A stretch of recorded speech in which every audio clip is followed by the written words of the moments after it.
This is like the remix of what we normally get from other foods. I think Jordan has his own little bag.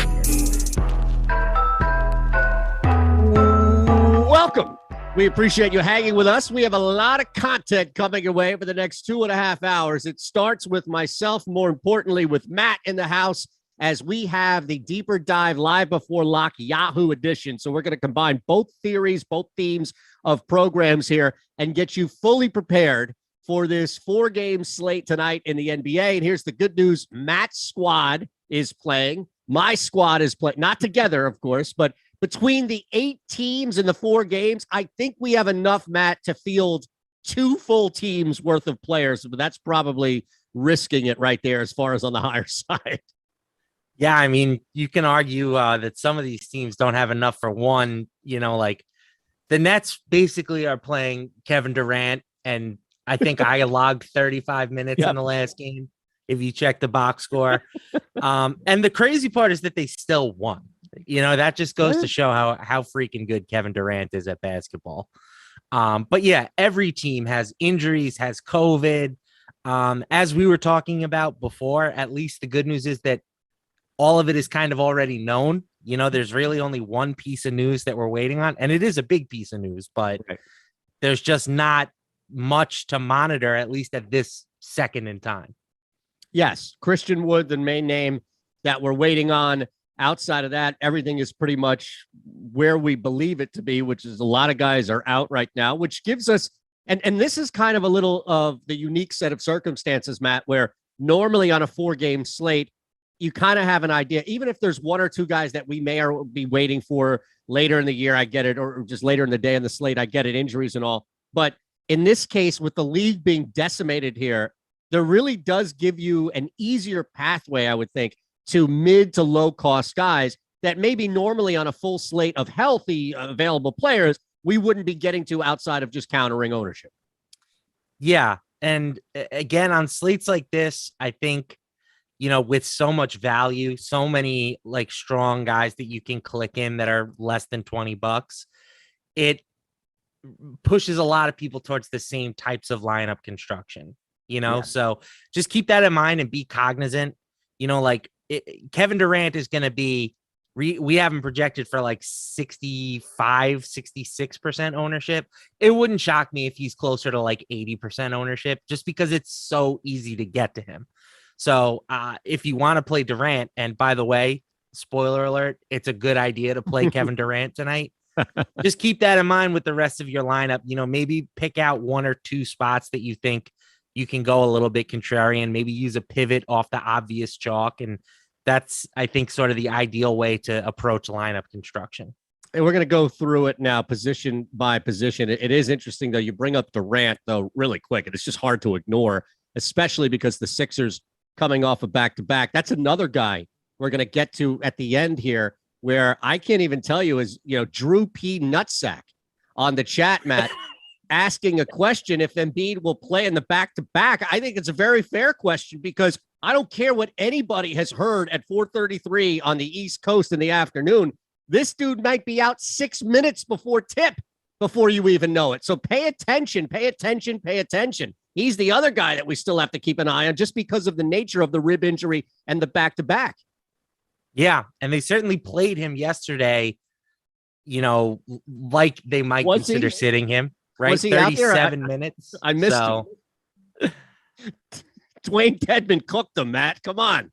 All right, might be time for a night off. Right. Just give him a night off so everybody on that team can regroup. All right, let's look at the point guard spot. No James Harden. Chris Paul immediately becomes the pay-up option. You do have the matchup against Detroit, so pretty good opportunity for Malcolm Brogdon, really anybody on Indiana, to take advantage of that, depending on how you see it at home. Man, Tyrese Maxey, again, this is a situation where I would say normally, hey, at $23, especially without James Harden, great opportunity to get to Maxey, but he comes off of last night, 42 points. He led the entire game in scoring. It's hard for me to think that he can keep that up. So maybe even at $23, my guess says that you're going to be high. The homer in Matt LaMarca is going to come out in Alec Burks. Right team, wrong guy. I think I prefer Derrick Rose. He's $1 cheaper. They're similar plays, right? But Rose has been the better per minute guy this season. He's at 0.99 fantasy points per minute. Burks is at 0.88. I do think that Burks is probably good for an extra minute or two, but Rose has been playing a ton. You know, the Knicks are not immune to their own COVID issues at the moment. They've got 4 guys sidelined. So I think Rose is the best play at the position. He's popping with the top ownership as well. But Rose, you know, just when you look at that price tag, I think it's too cheap for him. All right, so that's a good place to begin. I granted we bypassed a couple of those names that I mentioned. So especially for people who are building a lot of lineups tonight, you're going to move around some. Where is the pay up option, if any? I do think the Suns are an interesting team today, right? They're kind of, I think they have a chance to fly under the radar because you look at them and they don't have a ton of obvious, you know, value plays, right? They don't have Devin Booker, but Devin Booker's been out for a while now. The prices have kind of started to adjust around him. So it's not like a situation like the Nets where you've got all these minimum priced guys who are going to be seeing 30 plus minutes. So I think that Phoenix could fly a little bit under the radar here. And obviously Phoenix's best target is going to be Chris Paul. He's coming off 60 fantasy points in their last game. The Suns have a strong matchup today. They lead the slate in implied team total. So the Suns are going to put some points on the scoreboard. And I do think that, again, they're a team that could be a little bit underappreciated. There's no way that I can slide in a punt option of Shake Milton, as Ryan Rennebaum on the chat aptly putting how no Dinwiddie tonight could open things up for Neto as a punt option. Yeah, it could. We've seen some games without Dinwiddie that Neto has, you know, gotten the chance. We've seen some where it's been Aaron Holiday. So it's an interesting situation there in Washington. But I think if you're going to pay down, you just go with Cameron Payne. He's $10. He's priced at the absolute minimum. This is a guy who's like close to $6K on DraftKings, and you can get him for the minimum at $10 on Yahoo. So just play him there.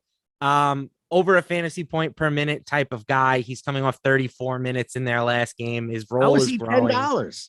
Yeah, it's a bad price. I mean, going down that is its own show, trying to figure out how campaign has been so mispriced on Yahoo. But again, that's the benefit of being able to bounce around. You'll hear that, you know, Alex and Adam are coming up with a deeper dive. So as we start to stretch out on the channel throughout the afternoon and evening, come back to Yahoo. When guys are talking about DraftKings, other sites here, reference what you're hearing here from Matt, because you may not recognize or realize without a show like this that you're getting a break on Yahoo, something significant like that, the difference of $6K on DK versus the $10 for Cameron Payne. All right, so we'll move on to the shooting guard spot. Anybody that I think we pretty much covered a lot with the point, especially since it's a short slate. Is there a name that we did not hit that you'd like to get out before that? I think if you wanted to pivot to somebody who's really like going to be a low ownership guy, Killian Hayes is somebody that I'll keep going back to at the minimum. Once again, like, he hasn't been great. He's not the same type of permanent player as Cameron Payne, but he has given you guys, you know, 20 plus fantasy points. It looks like in 5 of his last 7. I think he probably comes in under owned tonight.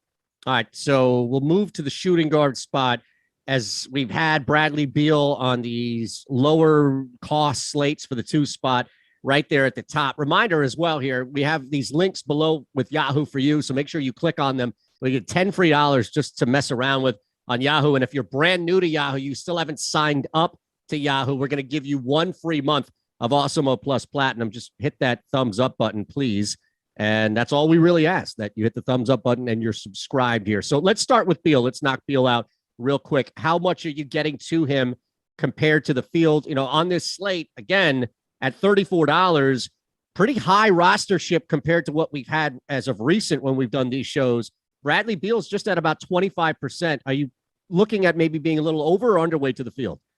I'll probably be a little over, right? I think at shooting guard, when you're paying up, you've got Bradley Beal, you've got Cade Cunningham. We have Cunningham projected for more ownership right now.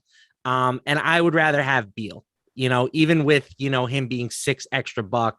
I do think that the Spencer Dinwiddie thing gives him a bit more upside, right? He's increased his production to 1.11 fantasy points per minute with Dinwiddie off the court. That's not an elite number. That's not the kind of number that we've gotten accustomed to seeing with Beal in the past, but it's still better than what Cade Cunningham has done this season. So I'll go extra for Beal and sort of use him over the Rook.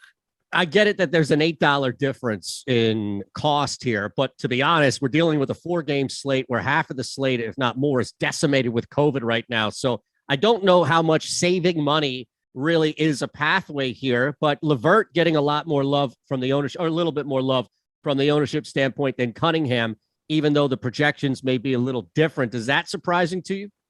No, LeVert's underpriced. He's been, the minutes have been trending up, 36 plus minutes in 2 of his last 3 games. He probably would have got there in their last game too, if it didn't turn into a little bit of a blowout there versus the Bucks.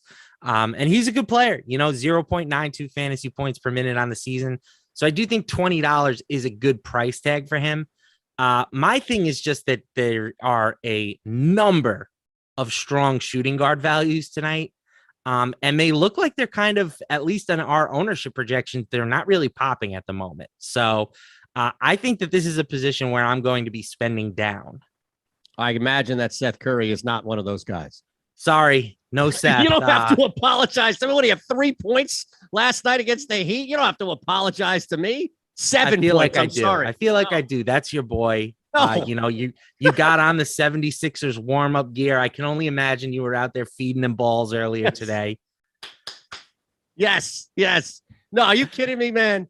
I'm at a point right now where I'm going to be rocking Knicks gear next show. I've had it. I'm disgusted here. Well, let's look at that.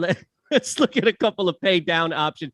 Duarte at $14, even Patty Mills right now. I would imagine with all this shit going on with the Nets, Patty Mills at $14 may jump out to you. Patty Mills jumps out for sure. You can even go $1 cheaper. Grab his teammate with the very unfortunate name, David Duke. He played 37 and a half minutes in their last game, gave us over 42 fantasy points. He only shot 4 for 13 from the field as well. So I don't think it was like all that fluky. If he's going to be out there on the floor that much, and nothing has changed about the Nets situation, from their last game. So I think he's a strong option at 13. Then you've got even some $10 guys. I really like Frank Jackson at only $10, and he's checking in with a projected ownership right now, less than 5%. Jackson is somebody who has kind of been asked to pick up the scoring workload a little bit with Jeremy Grant out of the lineup. I'm not expecting him to get back to 31 minutes, which is what he played in his last game, because the Pistons will have a few additional guards. But this guy has earned his spot in the rotation, and I expect him to be pretty active when he's on the floor. So I think, if you're looking again, if you wanted to try and go with a different kind of pivot, Jackson makes sense, but the Nets guys should be the obvious targets. Yeah, we'll continue that with the theme here because Durant is coming our way in a couple of spots at the 4. And again, that's going to be the pay up option across the board here at $52. But we go to the 3 here, and Barrett's There's no out. pay ups. No. I mean, you're basically forced to pay down here at the 3 spot. Eric Gordon catching a lot of ownership. I don't know if you're going any lower than that. You don't have to apologize ahead of time for not going with either Green or Thibault. In fact, I would actually have your sanity checked if you were moving to either of those 2 guys ahead of Gordon or anyone else. But we're like, again, no Bembry, right? Not that was going to be a huge loss. Brown as well. Brooklyn is dealing with a significant loss. So maybe it's Kessler Edwards who jumps out with some volume and opportunity at $11. Yeah, I do have Eric Gordon as my favorite play. If you look at that Rockets team, right? No Jalen Green, no Kevin Porter Jr., possibly no Christian Wood. I would say probably no Christian Wood. We haven't gotten an official word yet, but it sounded like yesterday that he was going to sit on today's game. So I'd be surprised if he played. That leaves Gordon as kind of the man in Houston. He's going to be their top usage guy. He had a usage rate over 30% in his last game, finished with 32 points. He's a good player still. The numbers all state that the Rockets part of the reason they've been so much better recently is just because Eric Gordon has been in and Jalen Green has been out. Right. So I like Eric Gordon a lot, but Kessler Edwards does make sense. Again, 43 minutes in their last game, almost 44. He finished with 36 Yahoo points. He is somebody I would expect a little bit of shooting regression from. He was over 50% from the field, 50% from 3-point range. So I feel a little bit less optimistic about him than I do with Duke, but certainly you can't go wrong with a guy who's $11 and could play 40 minutes. Yeah, I mean, we talked about that before. At Duke's 13, Kessler 11. Neither one of these guys catching more than 13% ownership at the moment. So clearly you can take advantage of that. You've got the overtime game 2 nights ago as well. So, how that thing plays in now, where it may just be more opportunity, more minutes spread out. So this whole thing is a gigantic shit show tonight. We're just trying to navigate through it and give you guys who either are great plays at the top normally, no matter the circumstance, or in this case with the 3, where the highest price you could actually pay would be $17 on Mikal Bridges. Any interest on Bridges at 17, or even a KCP, knowing that there's some guys down with Washington? I'd rather go with KCP than Bridges, but I don't think either really stands out as a great play here. Bridges is a better real life basketball player than he is fantasy basketball player. You don't get points for playing great man-to-man defense in fantasy. So Bridges is somebody that I never really find myself playing, and I'm fine with that decision. KCP, you can at least tell yourself that he'll get a few extra opportunities with Dinwiddie out of the lineup, but he's at 0.8 fantasy points per minute with Dinwiddie off the court this season. So it's not like he's crushing it in that situation. This is probably the position I will be spread the most, or, like my exposures will be pretty tight. I really see myself having Eric Gordon, having Kessler Edwards, and having a smidge of Hamidou Diallo. Yeah, I doubt smidge would be the term used to describe how often you're getting to Kevin Durant tonight, right? Smidge would be incorrect there. 100% would probably be more accurate. You're heavy overweight to the field, right? Yeah, it's just a situation where you can't avoid him. No, right? He's too good. The team is too thin. He's doing everything. He had 50 points 2 games ago. He followed that up with a triple-double in his last game. Over 70 fantasy points in both. There's no way to stop this guy, right? He before these last couple of games, he was leading the league in scoring and he was 12th in usage. That's like a pretty scary combination, because now you bump that usage up. He's already playing. He was playing 40 minutes a game when the team was healthy. He's just too good at basketball. And to make things even harder to fade him, I don't even know who the pivot is, right? Like Joel Embiid is priced in the same ballpark. He has nowhere near the same upside. Nope. And then after him, you're down to Domantas Sabonis, who's $38. I'm just paying for Kevin Durant every single time. It's just amazing, man. Who's not? That's what I'm at. Who's not? Now, his ownership. Oh, no, I'm sorry. Let me reset here for Yahoo. 65.8%. It hasn't changed at all since we began here. And to your point, what's crazy is that the next 2 guys that are the second and third highest guys that are getting to rostership here for Yahoo are the 2 you mentioned, in Randall and Sabonis. So you can look at the ownership share of these top 3 guys, especially at the 4 spot, and they're dominating when it comes to share of ownership.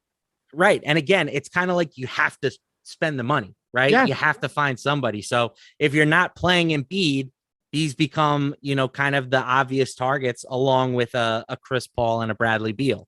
So I do think Randall's very interesting. It's an elite spot for the Knicks. The Rockets have played at the fastest pace in the league. They're subpar defensive team.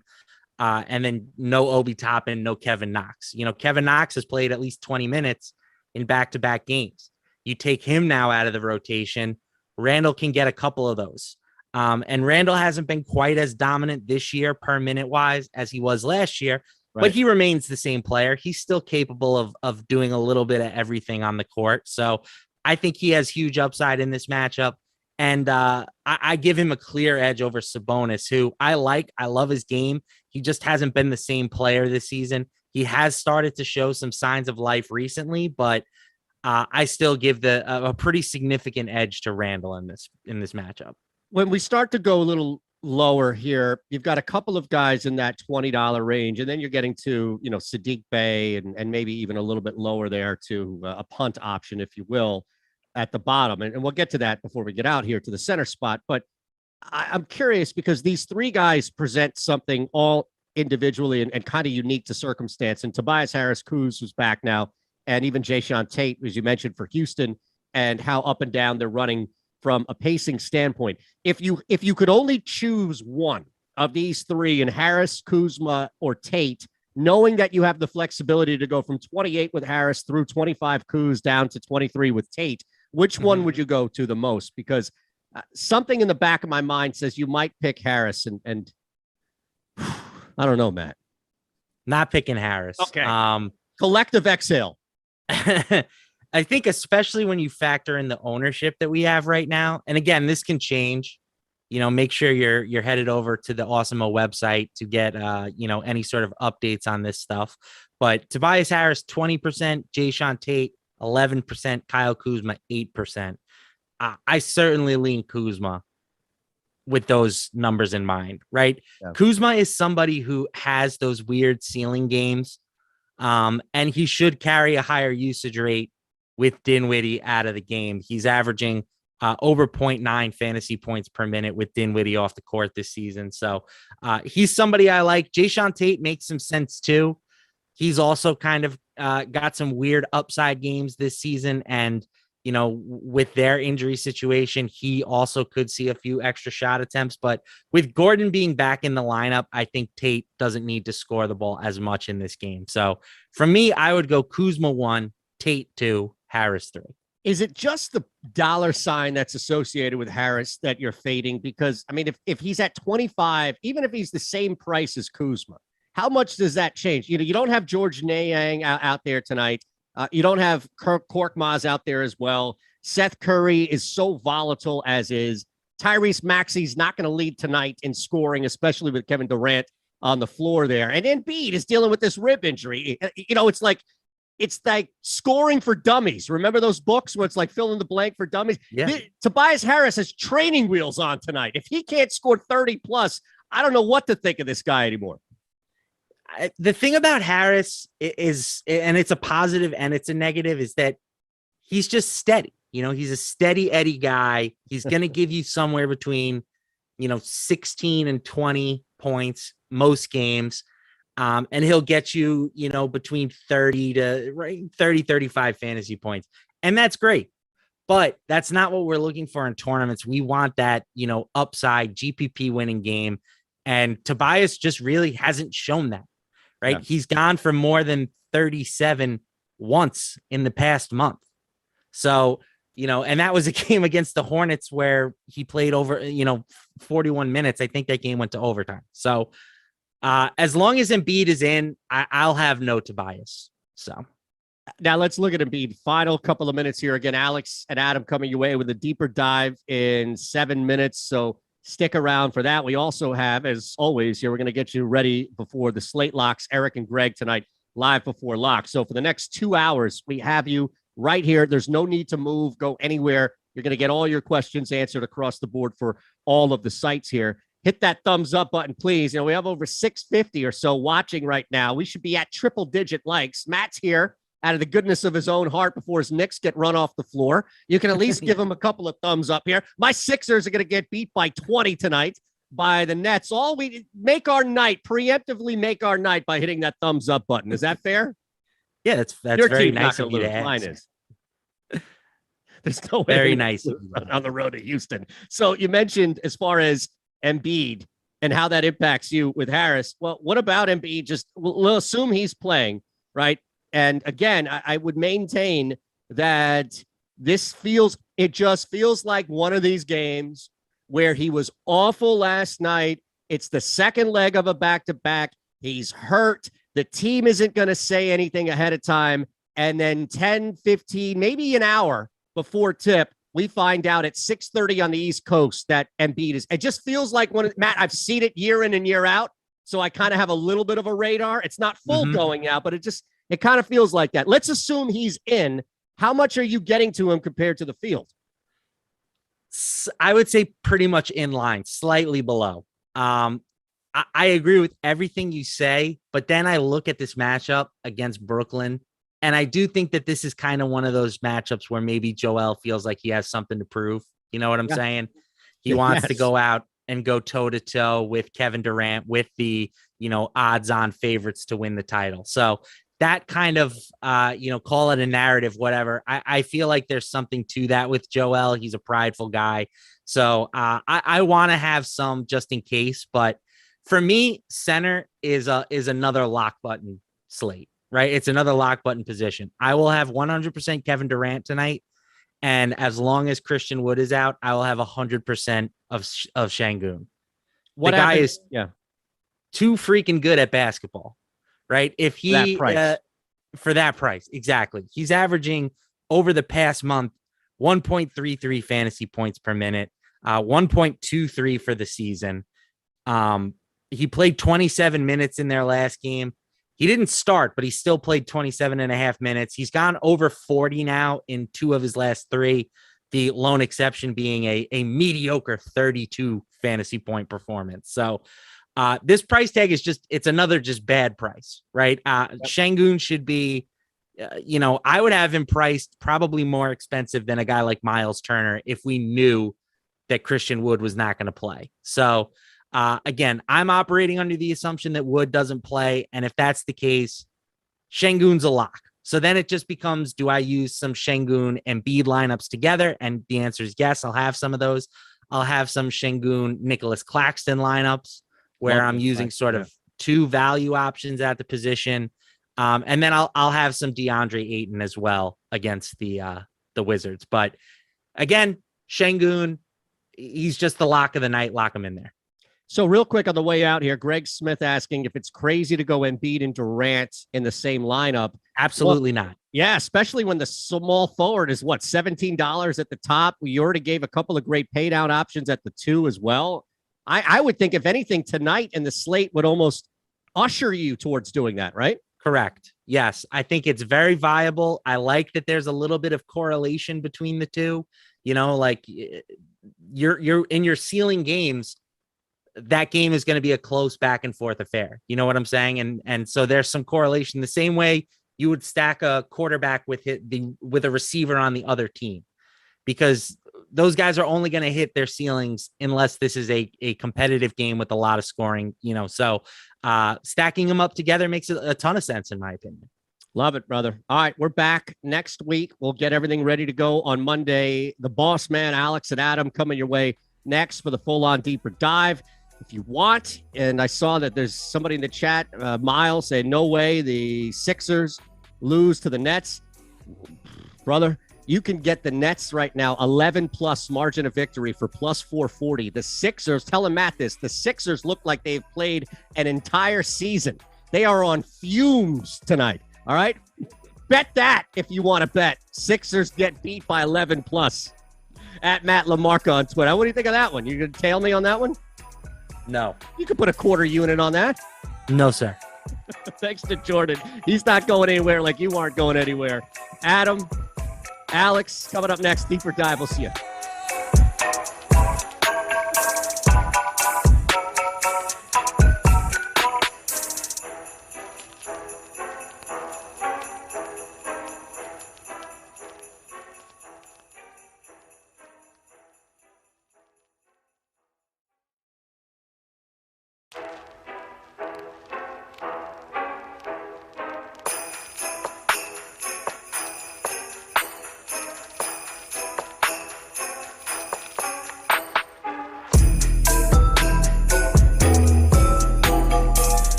guys? Welcome to the Awesemo.com NBA Deeper Dive presented by Yahoo Sports. Got a nice little 4-game slate for you guys. It's kind of a weird one, like in that there aren't really many question marks right now. We know, though, there doesn't have to be questionable players for surprising news, and got the perfect guy to help us figure out exactly how to play this one. Adam, show my money share. Adam, how you doing, man? Doing pretty well. Nice and bright here. Looks like you are in like a basement or something. But yeah, no, doing well. Nice 4-gamer. And like you said, like there's plenty of news to talk about. But so far, it seems like we've already gotten all of it. So or most of it. So we'll see. Stuff will probably happen over the next 2 hours. It always seems to. Hopefully we get the news before lock, because it seems like the past 2 nights there have been guys that like they're starting and then all of a sudden 5 minutes after the game locks they're ruled out. So Yep. Anyway, like what did you think of last night's slate? It seemed like it was kind of the same thing where like I had a bunch of Terrence Davis, and then like he wasn't even questionable, he was ruled out, and I switched on to Chimezi Metu. Like it's just that kind of like thing these days where you end up getting these guys you didn't even like think about. Like, what do you see tonight? Yeah, it feels like it's March or April. And that's kind of, I mean, that's how tonight is too. Like you have Brooklyn with, I think, 9 guys. You have the Knicks, who are extremely shorthanded. They seem to lose another guy every day. Houston is shorthanded. It's just a matter of how much. The Sixers are missing a couple of guys, and that's the team where I am a little nervous. Like, at least it's the second game on the slate, but it wouldn't be surprising if you saw some weird stuff come out of Philly, because it is a back-to-back. We do know that Niang is in health and safety protocols, and it's seemed like for most teams, once one guy goes in, eventually a few others go as well. So that we haven't gotten anything there yet, but that's a team where that's, if I had to pick one team tonight that just like changes everything 20 minutes before lock, it would be the Sixers. Yeah, that makes a lot of sense, especially a good read with Niang. Hopefully that news wouldn't come out after lock. Guys, I'm totally fine. I'm not in a hostage situation like you're saying in chat. I thought everyone does these shows from their parents' basement. I don't see why this is so weird. Anyway, I saw Rinpack had a huge takedown a couple of nights ago, and that's kind of relevant because he did it with 5 Brooklyn players. Brooklyn's again on the slate. No James Harden, no Harris. So I just want to ask you before we get going here, like, is there how are you going to handle like how many players from the same team you're going to get to on today's slate? Yeah, so on the last slate with Brooklyn, I for sure thought 5 was fine. I think most of my lineups probably had 5. They only had 8 bodies there. Here, you do have 1 extra body since they signed Langston Galloway to a 10-day. The prices also came up a little bit. I think you still could, since it's only a 4-game slate, you could go 5 from Brooklyn, but the issue is that you have the shorthanded Knicks team as well that looks really good against Houston. Then you're going to want, raw points somewhere outside of Kevin Durant as well. So I think I'd probably be more likely to get 4 guys like tops from Brooklyn. I think I would still set my cap at 5, but I just don't think I would naturally get there all that often.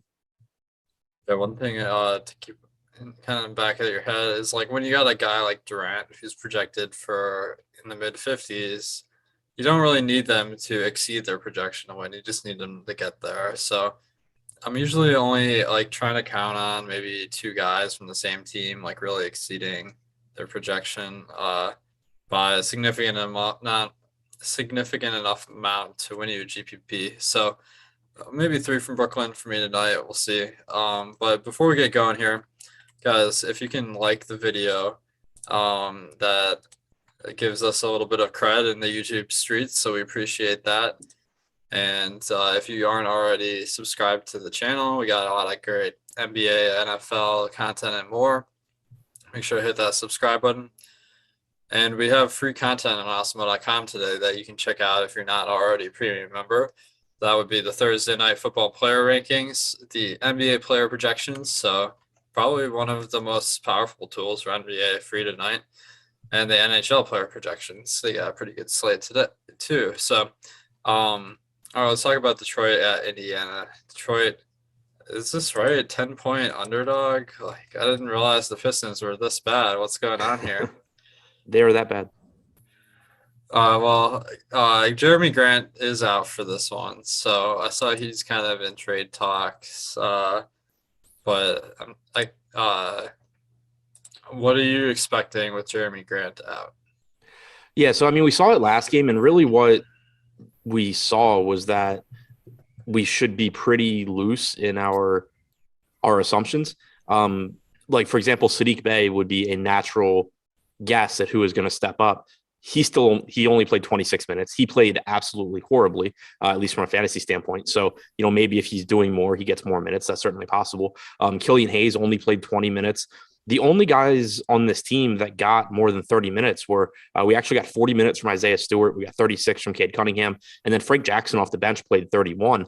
Saban Lee came out of nowhere to get 28 minutes. He basically just played all of the minutes or most of the minutes that Killian Hayes wasn't out there. So I'd certainly be hesitant to expect that many minutes out of Lee again. I think there's a decent chance that it ends up being like 28 for Hayes, 20 for Lee or something like that. Frank Jackson played really well, but there are certainly times where like Diallo plays well and takes some of those minutes from Jackson. So I think that outside of basically Cade Cunningham having guaranteed minutes and Isaiah Stewart having more or less guaranteed minutes for as long as he can stay out of foul trouble, there's not a whole lot that I'm confident in playing time wise here from the Pistons.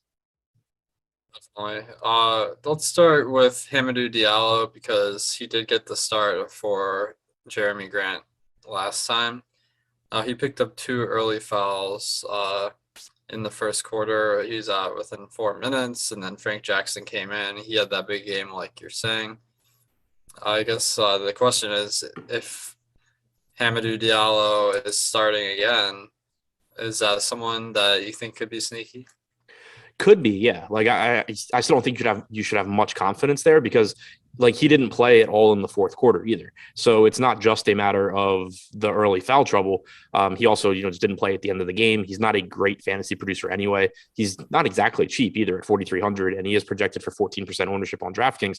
If he plays well, he certainly has a path to 28, 30 minutes. And I know that's something that you and I talk about a lot is it's always, especially from a tournament standpoint, it's really nice when you have a situation where if your player is playing well, he can get more minutes. If he's not playing well, who really cares? Because he probably wasn't going to win you a tournament anyway. So that is one thing that's nice about the Pistons in general and Diallo specifically. If he goes out there and just plays well, he can play 30 minutes without a problem. I'd be more interested if the ownership were lower. I think as is, like 24 to 26 minutes is a pretty fair assumption that would put him in the 22 to 24, fantasy point range. Yeah, Diallo, he's a pretty solid player. If you don't look at his shooting stats, so that's really his Achilles heel. So it's all going to come down to if Diallo is making his shots or if it's Frank Jackson. So I think in that kind of instance, you can just kind of bet on the guy that's a little bit lower owned because I don't think one is tremendously better at basketball than the other. Now let's go to the point guard position. As you're saying, Saban Lee came off the bench last game and had a big game. Now he's not usually the backup point guard in Detroit. Even that's Corey Joseph. Corey Joseph got the DNP last game. Now Saban Lee, he'd been tearing up the G League for what it's worth. So now I'm wondering, are they going to give him a real shot? And it's hard to think that he's not better than Killian Hayes right now because Killian Hayes he's a point guard that can't shoot and doesn't get assists. So, like, how do you feel about Saban Lee in general? And do you feel confident playing him in fantasy? No, I don't feel confident at all. But I do think that at low ownership, that's the kind of guy that I don't mind taking shots at here because I really have no idea what to expect. And if you get the same point guard rotation as you did last game, I think that where it's, just Hayes and Lee, I think that more often than not, you get 26 to 28 minutes from Hayes, you get 20, 22, somewhere in there from Lee. But if Lee plays well or Hayes plays poorly, which also happens a lot, you could certainly get more minutes from Lee. He's not a bad fantasy producer when he's on the floor. He's only played 150 minutes this year, but he's averaged 0.98 DraftKings points per minute, whereas Hayes is at 0.74. I actually think both of those guys in tournaments makes some sense because on DraftKings, we have Lee at 5%, we have Hayes at 8%.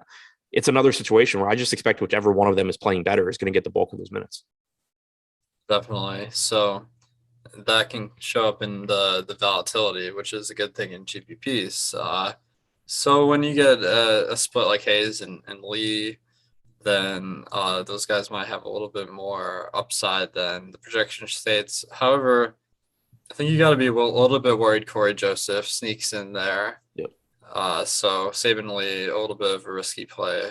But let's go to the wing position. I mean, Cade Cunningham, I guess he's kind of the point guard of the team, but he starts at 8,600 on DraftKings, 7,900 on FanDuel.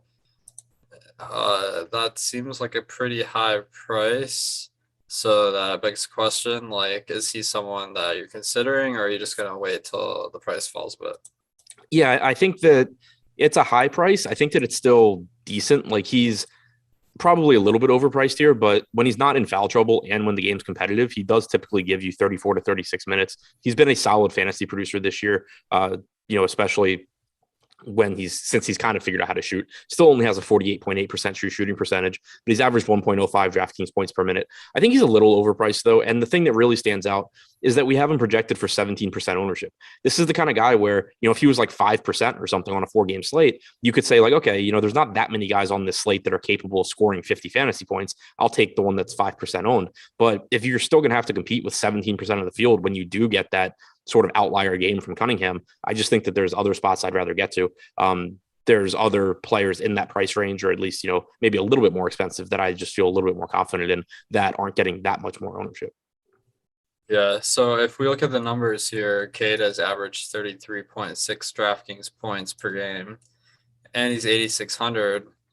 And generally, if a player gets under 5x, then I consider them a bust in DFS. So that would be 43 points for Cade, and he's averaged 33.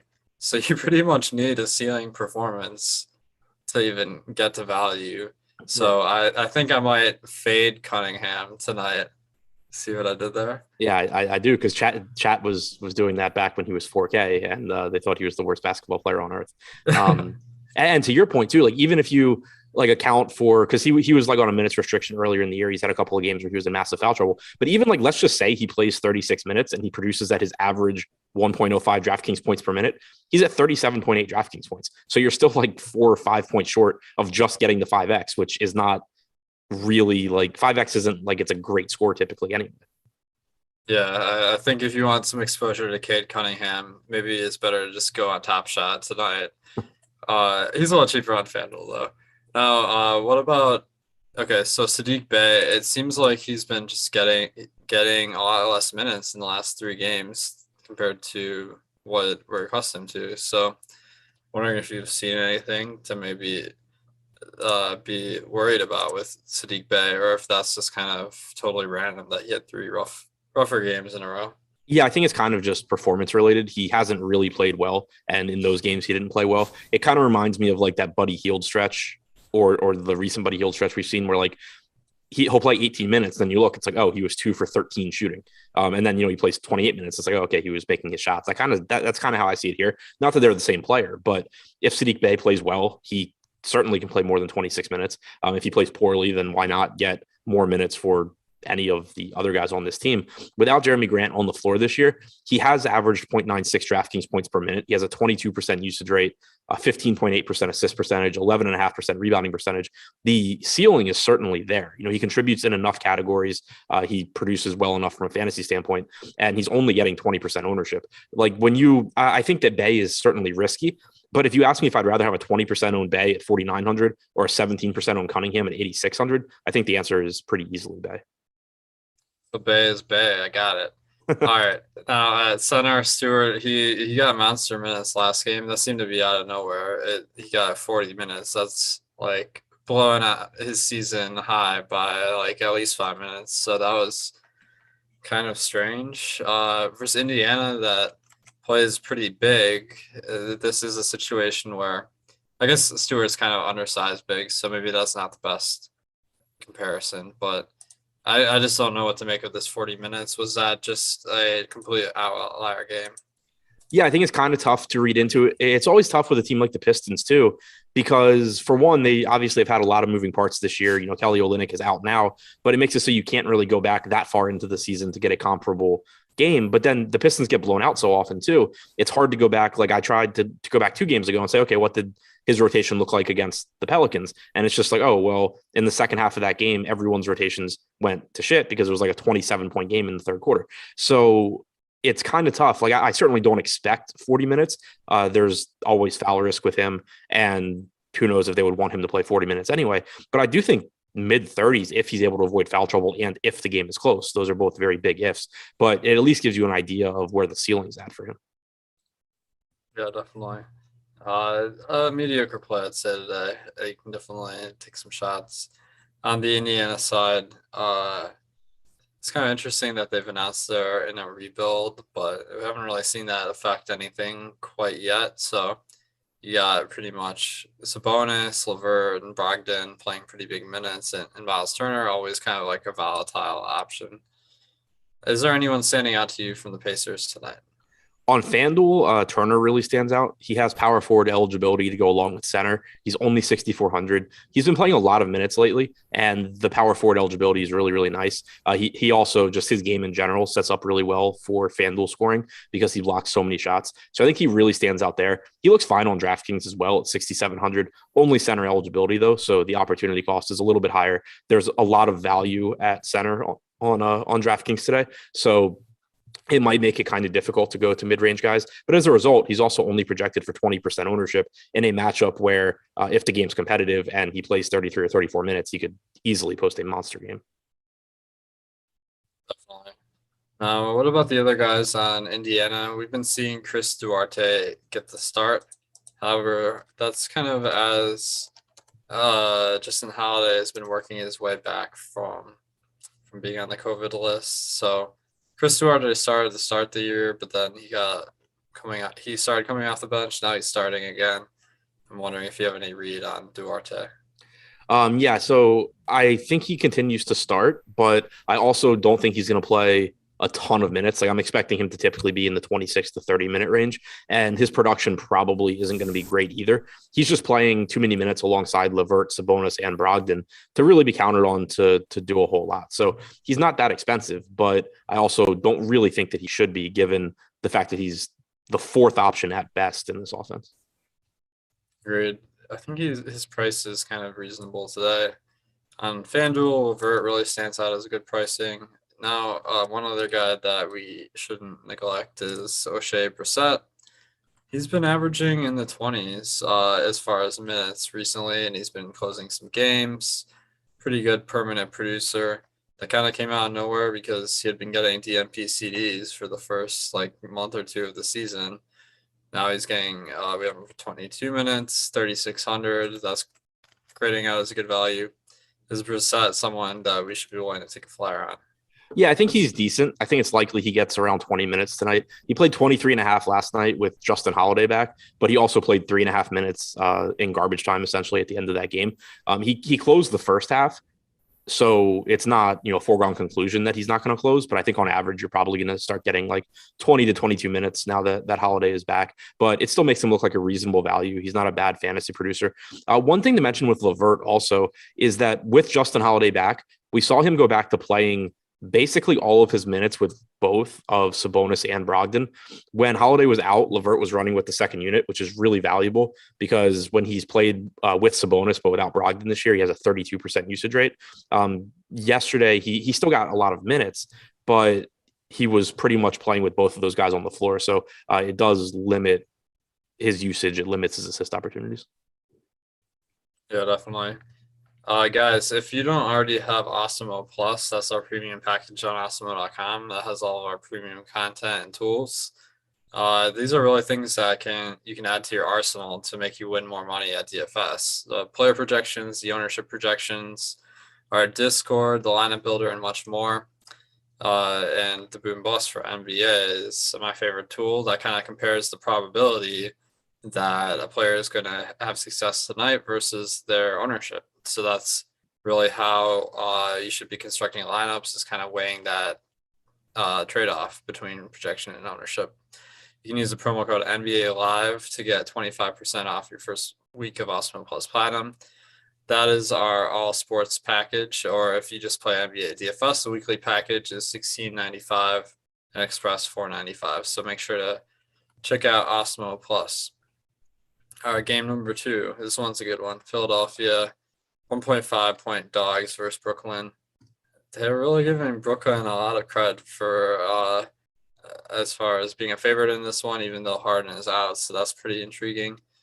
Now, Tyrese Maxey kind of came out of nowhere in the last game to have a huge game. I was kind of ticked off because I had the under on his points, and I'm like, he's not going to get the minutes because Shake Milton is playing. And then Furkan Korkmaz got ruled out of nowhere, and I'm like, dang, now maybe Shake and Maxey play a little bit more on the same court at the same time. But I don't really think either one is worth really looking at in fantasy. Are you on Maxey at all? Not really. I do think it's possible he plays a lot of minutes again. He played like 42 minutes last game. He didn't come off the floor the entire second half. I'm certainly not expecting 42 minutes, but I think it's worth noting because earlier this year when the Sixers were shorthanded, Maxey was the guy that they went to and just said, hey, go play 40 minutes like every single night. So I don't think it's crazy to expect him to be, around 40 minutes again tonight. He's still relatively expensive. You still, at least as of right now, have Embiid in. So the opportunities to produce are a little bit lower than they were earlier when the Sixers were shorthanded. But from a minute standpoint, I would expect him to play more minutes than anyone in his price range almost anyone in his price range. The Knicks and Nets have a couple of guys that could rival him, but I think he plays a ton tonight. Price is kind of high, but if you think he's getting those minutes again, certainly someone worth considering. I might just hope that it goes back to his average over the last few weeks, which has been about 30 minutes a game. Now, the lineup has been Seth Curry at the 2, Thibault at the 3. If we're expecting Thibault again, he's probably going to cover KD, and they do like him for his defense, so that seems to make sense. Now, he didn't really play many minutes last game, but how do you feel about Thibault tonight? He's 3,100 on DK. I think he's a really interesting tournament play on DraftKings, assuming he starts, because like you said, if he can stay out of foul trouble, I would think that the Sixers want him on KD for as many minutes as he physically can be without, fouling out or just, gassing. So even though he played 14 minutes last game, he was in some foul trouble in the first half. In the second half, the Heat came out on a 14-0 run. Thibault went to the bench and then just never came back. But if he remains in the starting lineup tonight, which is an if, like it could be Danny Green, in which case this whole conversation would change. But if he stays in the starting lineup, I think he's a risk worth taking on DraftKings, given that he's only getting about 3% ownership. He's not a very good fantasy producer. The minutes are not secure, but if he's able not to foul, I think he is likely to defend Durant, and Durant's going to play a ton of minutes. So the big thing is just that he's not getting much ownership, and it's a 4-game slate, and he's going to open up some stuff. So as long as the ownership's not there, I do have interest in him if he's starting. Yeah, I'm kind of intrigued by Thibault as well. Like, he doesn't project as a good points per dollar value at 14.6 points for 3,100, but sometimes when you get a guy for 3,100, that really unlocks the rest of your lineup. So you kind of get an advantage there. Plus, I feel like the minutes cap could be as many minutes as KD plays. It's just like really hard to like pencil that in because of how foul prone he is and the volatility in his minutes in general. So I think he might be a high upside option. Now, Harris, it seems like his price is really high on DraftKings at 8,700, but on FanDuel at 7,100, much better price. So this one might be one that Harris you look at on FanDuel and fade him on DraftKings. How are you handling Harris? Yeah, that's pretty much how I see it. He played a lot of minutes last game, and I think that you can expect that to repeat because, again, you don't have Niang, you don't have Korkmaz, but he's preemptively priced up. It's almost like DraftKings went ahead and just said, like, okay, we're going to cover ourselves for in case Embiid sits. We're going to add $1,000 to Tobias Harris. We're going to make Andre Drummond $7,000. And so it just puts Harris in a situation where, assuming Embiid does play, it's really, really difficult to get to him. It's kind of like Cade Cunningham. Definitely. Yeah. I think that's a good point where if Embiid somehow didn't play, then Harris might be more appealing, but he's kind of priced up for that. as the baseline right now in DraftKings. Now Embiid himself over 10K. Like I don't know really what they've been doing with the salaries this year. It seems like 11.4K is a lot for Embiid, but like especially because he doesn't play quite as many minutes as some other stars. But are we able to find enough value on today's slate to get to Embiid? I think it's going to be pretty tough because for a couple of reasons. For one, he's the second most expensive player behind Durant. With the Nets being shorthanded, Embiid, as good as Embiid is, he's not on the same level as Durant. Embiid's around 1.5 fantasy points per minute this year. Durant without Harden since last year is around 1.7 to 1.75. So two just kind of different tiers. But then also Embiid is only center eligible, and there's a lot of cheap centers that offer decent ceilings tonight. Whether it's Nick Claxton, where everyone's going to go, or if you're taking shots on Noel or Mitch Robinson or JaVale McGee off the bench, like there's a lot of high upside cheap centers, the Washington centers as well, that are going to allow you to get to Durant. They're going to allow you to get to some of these other pieces that you want to get to. If you're going to Embiid, you need to find cheap guys at other positions, and I think they're a little bit more difficult to come by. Yeah, I agree. It just seems like a little bit tough to get to Embiid tonight. But definitely someone that can break a slate. So you got to kind of weigh that possibility. On the Brooklyn side, I think this is probably the team of the night to look at. Harden's out. Joe Harris obviously continues to be out. Javon Carter, James Johnson, DeAndre Bembry, and LaMarcus Aldridge are all out. Last game, we saw Claxton get the start alongside Blake Griffin, which was it wasn't surprising given their personnel, but not two guys that would really play together otherwise. Blake was kind of the cheap value, but as well as Claxton, but Blake got priced up to 5K. However, Claxton is still 3,900, so he's looking like maybe a top play on DraftKings tonight. What are you doing with Claxton? Yeah, I think he pretty clearly looks like a top option on DraftKings. He's 3,900. He should start again. He's a good fantasy producer when he's on the floor. He is getting a lot of ownership, and I think he deserves it just because he's so cheap and the opportunities are going to be there. He's at 41.9% right now. If I had to make a counter argument against Nick Claxton, it would be that Griffin did play at the 5 last game. And so it wasn't a situation where they gave Claxton a ton of extra minutes. He only played about 25 minutes in regulation. They did not split 48 minutes between him and Day'Ron Sharpe.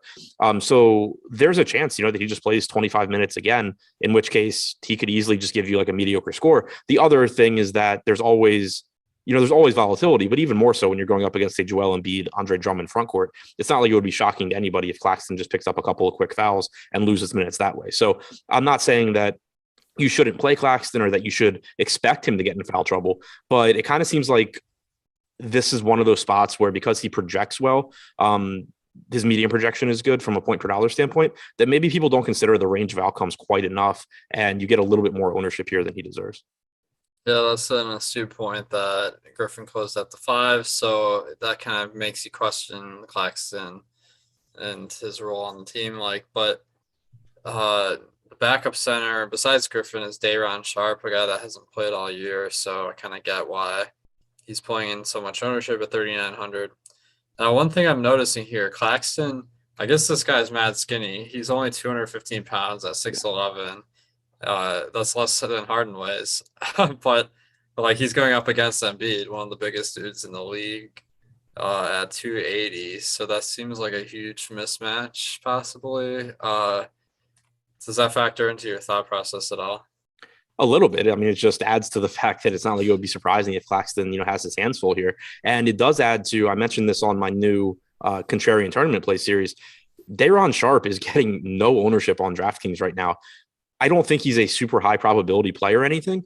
He played about 13 or 14 minutes last game, but he's extremely productive when he's on the floor. He's averaged in a very limited sample this year, 1.37 DraftKings points per minute, but it wasn't hard to see why in that last game. He attacks the offensive boards hard. He really gets after rebounds. He's the kind of guy where if anything happens that causes him to go from 12, 13 minutes to 17 or 18 minutes, like Claxton getting in early foul trouble or just, struggling with Embiid in general, he's someone that can just absolutely break the slate open. And so he's only $400 less than Claxton. I think Claxton is clearly the better play because he's probably, if the game goes according to plan, he's going to play twice as many minutes. But the fact that Sharp is a really good per minute producer and he negatively correlates with a guy that is projected for 42% ownership on a 4-game slate where we need value, I think that's really, really interesting. That's a good point. And Clark could be that guy that no one's heard of that breaks the slate tonight for sure, especially given that he's 265, so at least he'll have some chance. Sorry, did I say Clark? Day'Ron Sharp. Anyway, he has some chance of hanging in there. Like if it gets like a more physical game. NBA trends away from that these days, and Embiid does play a lot outside. But we'll see what happens tonight. Sharp seems like an intriguing option there. And Cameron Thomas really bombed last game. It was David Duke and Kessler Edwards that crushed. And then you throw in Langston Galloway into this mix. How do you feel about some of these guys that we normally wouldn't play in DFS? I think that sort of doing the opposite of the field on these guys makes a ton of sense. If you look at the last game, and I was kind of just having this conversation in chat because people were not thrilled with how many minutes Kessler Edwards was projected for after playing a ton of minutes last game. But if you go and actually look at the rotations in that game, it's important to keep in mind that we've only seen this rotation play out once. And also today you have Langston Galloway. So there's one other guy that can mess up this rotation as well. But we saw, so David Duke played 38 minutes. 5 of that was in overtime. So he played about 32 and a half to 33 minutes in regulation. He would have played more. He picked up his third foul with 5 minutes and 2 seconds to go in the second quarter. Kessler Edwards subbed in there, picked up 5 more minutes. Duke picked up his 4th foul with 2 minutes into the third quarter. Kessler Edwards subbed in there. So basically Edwards picked up an extra 5 minutes at the end of the second quarter. He picked up around 4 minutes extra based on his first half rotation at the beginning of the third. So you're talking about 9 minutes right there. That pushes him back to 31. But also Cam Thomas was really bad. Like you said, Cam Thomas he basically got half of his normal stint in the second half. But on top of that, Cam Thomas has actually been in the rotation all season long. He's been the guy that even when they're a lot healthier than now, when they're missing a guy or two, we see Cam Thomas step up and play 30 minutes. So I think it's pretty crazy that to just look at this game and say, oh, well, it's a given now that Cam Thomas is going to play less minutes than Kessler Edwards and David Duke Jr. Well, neither of these guys have even been in the rotation all season long. If Cam Thomas is actually making shots, I'm sure they would love him to be the one that's on the floor. So there's a path to a lot of minutes once again for any of Duke, Thomas, Edwards. But right now you have Duke at 42% getting 35% ownership, Edwards at 4K getting 15, Cameron Thomas at 4,700 only getting 3. I don't really think people are accounting for how fluid this rotation is likely to be. Yeah, I agree. I mean, Cameron Thomas is the guy that I feel like we should have more confidence in. However, he is quite expensive tonight at 4,700 on DraftKings, 5,700 on FanDuel. Confidence he's going to get minutes, but not confidence that he's going to get to that 25 points that we need to make value. So that one's tough. Kessler Edwards might be a good fade just based on recency bias. It was pretty obvious what happened in that game. Duke and Edwards, they were balling out, so they got the minutes, but they have no sort of established role on this team, so that could flip on a dime like very easily. Patty Mills, someone that is kind of expensive today, 6,600 to 6,500 on FanDuel. I don't really think he's worth that. Any interest? Not really. He does. I mean, he always looks better with Harden out. He's likely to play a lot of minutes. You're going to get him on the floor basically whenever Durant's not on the floor, which is nice. But Mills was already sort of at an elevated price tag. And so then when you increase it even more and get him to 6,600, it's pretty tough to get there. When you talk about, we saw, David Duke's price jump a lot. We saw Cam Thomas's price jump a lot, but they're still, sub 5K, whereas Patty Mills is getting to a situation where it's pretty tough to get to him. Do you have any interest in Duke? It seems like maybe his minutes are more secure than some of the other guys since he is starting. I'm interested in him for sure. I just think he's getting a little bit more ownership than he should relative to Cam Thomas, who's only $500 more expensive. Fair enough. And then last but not least, Kevin Durant. He's definitely a guy that's going to crush when Harden is out, but he's 12,300 on DraftKings and 12K on FanDuel. That means he needs to get into that 60 plus range to hurt you. he's playing like 40 minutes tonight on average. We have him for, and he's eclipsed that in the last 2 games, even not counting overtime last game. So the minutes and the usage are there. How are you handling Durant today? With where ownership's projected right now, I think it's really difficult to justify getting away from him. The way I'm looking at it is basically, so like on DraftKings, we have Durant at 46%. On FanDuel, we have him at 47%. So it's more or less half the field taking Durant, half the field not taking him. There's nobody comparable to him at the top end tonight. Embiid's the closest thing, but even Embiid's 1.5 fantasy points per minute. Since the start of last year, without Harden or Kyrie on the floor, Durant's at 1.64 DraftKings points per minute. He's at 1.59 FanDuel points per minute. I think he's, off the top of my head, I think he's been even a little bit better this year. But he's got a 36% usage rate, 37% assist percentage. And like you said, he's likely to play 40 plus minutes. He played 43 in regulation last game. And that was a game where he was a game time decision. So I have a really hard time not wanting to take the raw points that Kevin Durant's going to give you, unless the ownership were to, between now and lock go from like 45% to like 75% or something. Then I think it starts to become a little bit more interesting. But like the way I'm thinking about it right now is you have plenty of value on this slate because of all these shorthanded teams. There's even value plays that are riskier, but also lower owned. So it's not even a matter of not being able to find contrarian value plays. You kind of just, it's kind of like, well, do I want to be in the half of the field that's starting with 60 plus fantasy points, or do I want to be in the half that is trying to make those up? And that doesn't seem like a very difficult question. Yeah, I mean, I think that Durant is a fantastic play today. Like, we have him projected for 34 points, 7.7 rebounds, and 7.7 assists. I mean, like, if you got 34, 8, and 8, like, you'd look at that and be like, man, that's a fantastic game. But that's what he's going to average tonight on, essentially. But like, it does force you into getting all the cheap value guys, so that's kind of the drawback. I think he's someone that you gotta feel confident in the lineup, but I'm not going to be afraid to leave him out and just hope he gets 34, 8, and 8 and doesn't kill you. Guys, we partnered with Yahoo this year to give you an offer that it might sound too good to be true, but you get 2 free months of Awesemo Plus Platinum. If you're a new user, you gotta just click the link and deposit and play. It looks like it's a 1 month now, so I don't know.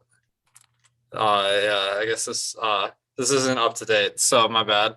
1 free month, still worth $120 with the Awesemo Plus Platinum monthly. You just have to be new to Yahoo. Sign up using the link. Then Yahoo, after your first paid contest, will send us your email and we'll reach out with your coupon. You can also email support if you have issues with that. And you also get a free $10 with Yahoo 10 promo code. Make sure to take advantage of that deal. Yahoo is a little bit softer than some of the other sites, and that's going to show up as you winning more just because the competition isn't as stiff. That's been my experience. So I definitely recommend it. All right, in New York at Houston. New York, RJ Barrett and Obi Toppin, as well as Kevin Knox out this game. So that opens up a lot of wing minutes. It looks like Wayne Selden, he got signed, I'm assuming, to the Knicks, which doesn't seem important, but maybe could be. But Derrick Rose and Burks started alongside each other last game, which was interesting because usually they both play at point guard. Rose played a bunch of minutes. He looks like maybe the value on the Knicks today. How are you handling Rose? I think he looks really good here. So we've kind of gotten this rotation 2 games now. 2 games ago, Grimes was in, Burks was out. Then last game, Grimes was out, Burks was in. Rose played 36 and then I believe 34 minutes. So there's no real reason to think he's not getting that sort of playing time again. It's a very, very good matchup against the Rockets. Rose is around a fantasy point per minute guy. He just still looks like a great option at 6,300. Good. Yeah, I think Rose is solid. One guy, this guy wrote into me and he's like, You guys need to work on your NBA projections because you had Evan Fournier as good play. But I mean, point taken. He had like 2 points in the last game, and that was brutal. I had a lot, but he played a lot of minutes. He played in 29 minutes in the first 3 quarters, and then didn't close because he sucked. But I'm kind of looking at that as maybe someone we should buy in on because of the minutes, like more so than talent or production. But how do you feel about Fournier? Yeah, I feel like he sucks, but that he's a pretty good play. It's just I think it gets a little bit overstated how much he sucks. He's not been good at all this year, but he's still averaged about 0.7 to 0.75, depending on your site, fantasy points per minute. To put that in context, that's still more than Cam Thomas. So it's basically as good as you can expect any of those guys on the Nets in this price range to do. So also he played 29 minutes last game. He didn't play at all in the fourth quarter. There have been a lot of games this year where he doesn't play in the fourth quarter, but the Knicks are more shorthanded now. We don't know if or how much Wayne Selden's going to play. We do know Kevin Knox played 20 minutes last game and he's not playing tonight. Miles McBride played 20 minutes last game. So I would assume he doesn't really play much more here. The most likely case to me, or most likely situation for Kevin Knox is 20 minutes, is that you get like an extra 10 minutes tacked on to Noel / Robinson and they play 48, but then you still have, probably 10 minutes or so to go around, maybe a little bit less if Selden plays, but it wouldn't be surprising at all, even if he's not in the closing lineup, to see Fournier, especially if he's playing reasonably well, to get to 30, 32 minutes. And I guess that's kind of the big thing too, is if Fournier is playing well, he should not have any trouble at all getting those minutes. And that's kind of what matters in tournaments. Agreed. Yeah. I think Fournier is a good buy low option just because everyone saw how terribly he did. And then the minutes are really good. So that's someone I'll take some more stabs on with RJ Barrett out. That gives him a better chance to close. Now, what about the other starters? We got Burks, Randall, Noel. What are you seeing? The center position, I think, is really interesting in tournaments because they only played about 34 minutes combined last game. But that was a game against Golden State where the Knicks closed small with Julius Randle at the 5. That hasn't been something that they typically do this season. And so I'm expecting them to go back to 48 combined minutes for Noel and Robinson. That plus the fact that, they are missing Kevin Knox in the front court now as well. So you have Nerlens Noel at 4,200 getting 7% ownership. You have Mitchell Robinson at 4,300 getting 2%. I think there's a pretty good chance one of those guys outperforms his salary. If I had to guess, it would be Robinson. It just seems like he should be able to absolutely smash this Houston second unit. Houston also is amongst the league leaders in blocks allowed and steals allowed. That plays right into Mitchell Robinson's defensive stack game. Noel's too, but Robinson's just a little bit better fantasy producer. So I do really, really like getting to either of those guys, but particularly Robinson. As far as the other starters, Burks is likely to play a ton of minutes again. He got around 39 minutes last game. He's been playing a ton as a starter. He's priced probably about where he should be, 7,100 on DraftKings. So I don't really feel strongly one way or the other on his ownership. And then Julius Randle at 10K. It's a very, very good spot for him. The only real question I have as far as how much you can get to, I don't want to be sacrificing Kevin Durant to get Julius Randle into lineups. So it really comes down to how easy is it to get Durant plus Randle, which with the amount of value you have, it's probably not that difficult. But that is kind of the one thing I look at is if you tell me Durant's going to be 45% owned, you tell me Randle's going to be 30%. I'm not looking to play Randle at the expense of Durant.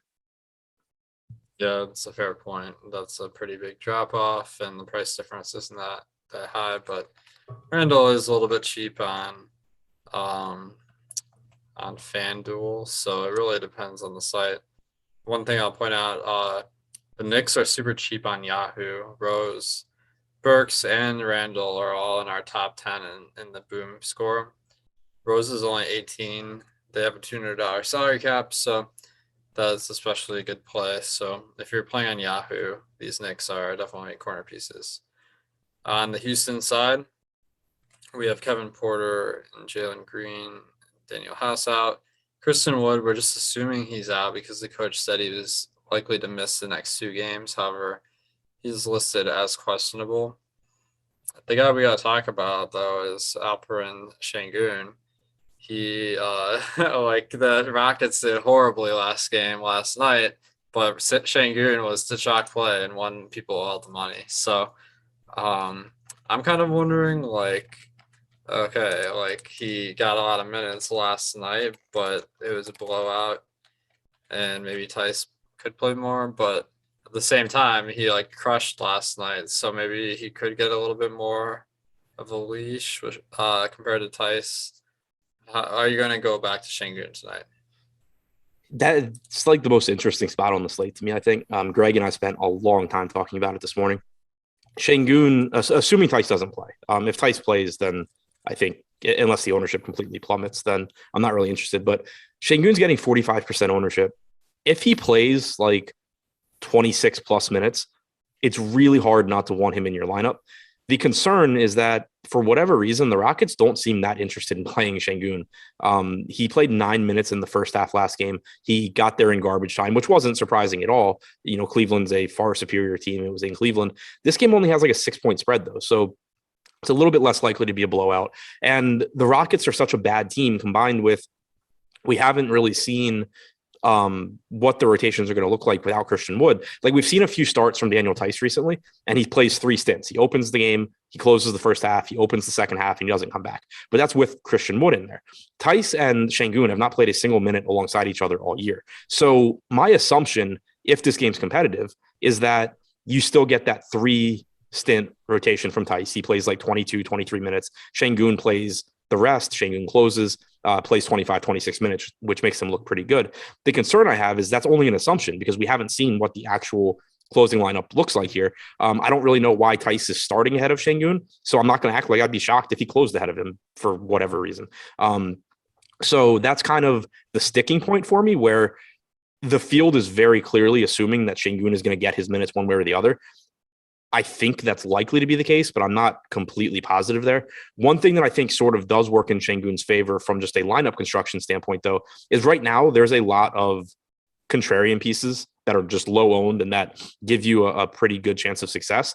That makes it so you can, when you look at your lineup as a whole, you can fit a popular Şengün in and still find ways to be contrarian. So that makes me lean towards kind of being okay with Şengün's ownership. I'd feel a little bit differently if I couldn't find low owned plays that I like, because then it would kind of be like, oh, well, I'm going to sacrifice the 45% owned guy that I have some questions about. But as is, I mean, he's a 1.2 fantasy point per minute guy.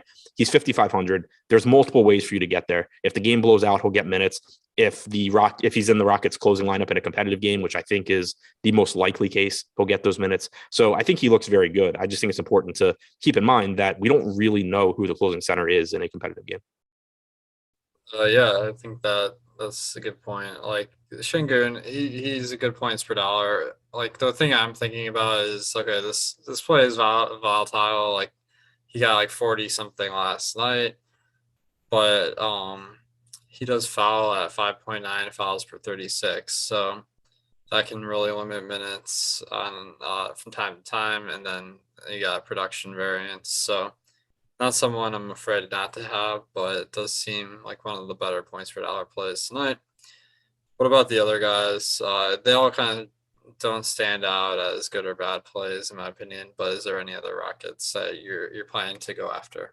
Yeah, not too much else stands out here. Eric Gordon, I think, is somewhat interesting at 5,600. He's averaged about 0.93 DraftKings points per minute without Porter or Wood on the floor this year. He should certainly get plenty of opportunities. Jae'Sean Tate, we know, has taken on a bigger role without those guys as well. He probably plays around 30 minutes. But outside of Şengün, I think everybody here is pretty much correctly priced. I agree with that. Guys, we have the Awesemo Avatar Challenge going on, where if you get top 3 in a tournament of more than 5,000 people, you can win a free month of Awesemo Plus Platinum. So download the picture at awesemo.com/avatar. And it's always fun seeing the wins that you guys have. First, we got Sean Jeezy, 370 points, first in the mini max. He says his 3rd win in a month. That is pretty epic. That was 2 nights ago with that Brooklyn game where David Duke crushed. So congrats to SG, clearly doing a lot right in the mini-max. Kevin Nelson, he won the mini-max as well. And I mean, he came in 1st and 3rd. So a lot of guys having success with the MME. Congrats to Kevin. Jordan Lockhart. He won his live final ticket, hoping to meet him down here in Miami. So he's been on an epic heater this year. Maybe he can win $2.5 million this weekend. Seth Curtis, he finished tied for first in the Showdown fadeaway, and he took down 10K in that, it looks like. Maybe a little bit more than 10K. Pretty killer for just a Showdown slate, and congrats to Seth. Jason, his first place takedown. This was an NFL one. Finished first out of 8,800 and won 6K. Congrats to Jason. And we have Ms. Unick. She crushed it in the NFL Showdown slate, if I recall correctly. Finished first. Walked away with a cool 13,800. So congrats to Ms. Unick. All right. Let's get to the last game here. We got Phoenix and Washington. On the Washington side, we have Spencer Dinwiddie out. So we've been seeing Aaron Holiday get the start at the 1, but he hasn't played big minutes in those situations, really. Raul Neto maybe gets a little bit of a bump with Dinwiddie out, and Beal certainly. But Beal's having a little bit of a down year so far. What are you doing to take advantage of Dinwiddie being out? I don't know if there's a whole lot you can do. It's a situation where on average, I don't think it makes anyone look a whole lot better. I mean, Bradley Beal gets a little bit more usage, potentially a little bit more in the way of assists, but he's also 9K. It's also, a good Phoenix defense. They play at a fast pace, which is nice, but 102 implied total for Washington is the second lowest on the slate, only ahead of Detroit, and he's not exactly cheap. So still pretty tough to get there, just outside of taking shots at him in tournaments and hoping that he remembers how to, shoot a basketball and score. But he's also getting 17% ownership. So it's kind of that Cade Cunningham category where the ownership is there, basically just like waiting for the good game. I don't really gain a whole lot by getting there. Raul Neto at 3,200, I think is reasonable, but he's also getting 15% ownership. That seems about right. In the games without Dinwiddie this year, Holiday has averaged 24 minutes per game. Neto has averaged, I believe, 21 minutes per game in 4 games without Dinwiddie. Neto's at 0.82 DraftKings points per minute. Holiday's at 0.69. It kind of, between those two, whoever's playing better is likely to be in the closing lineup. So there is some volatility there between them. Neto would be the one that I think projects a little bit better. Holiday is getting less ownership, basically a 3-to-1 discount. So I think he's interesting in tournaments if you are going that route. And then one other guy I mentioned that could kind of just screw up that entire thing is you could potentially see a closing lineup where Bradley Beal's the point guard and it's like Beal, KCP, Avdia, Kuzma, and one of the centers. So it's not like you have to get Neto or Holiday in the closing lineup at all. You could get Avdia, you could get Bertans, there's different ways that they can go. So I think it's just another hot hand situation where it seems like we're projecting the field to be on Neto, which is fine. He's a good value. But it kind of seems like the other possibilities, Holiday, Avdia, to a lesser extent, Bertans, are just getting ignored. Yeah, that makes a lot of sense. It's hard to get super stoked about some of these guys, but one guy that maybe we can get to is Kuzma. He came off the COVID list, but he only missed 2 games, so I'm kind of thinking is a false positive or something. But he's 6,100. The other guys I'm kind of keeping an eye on are Gafford and Harold.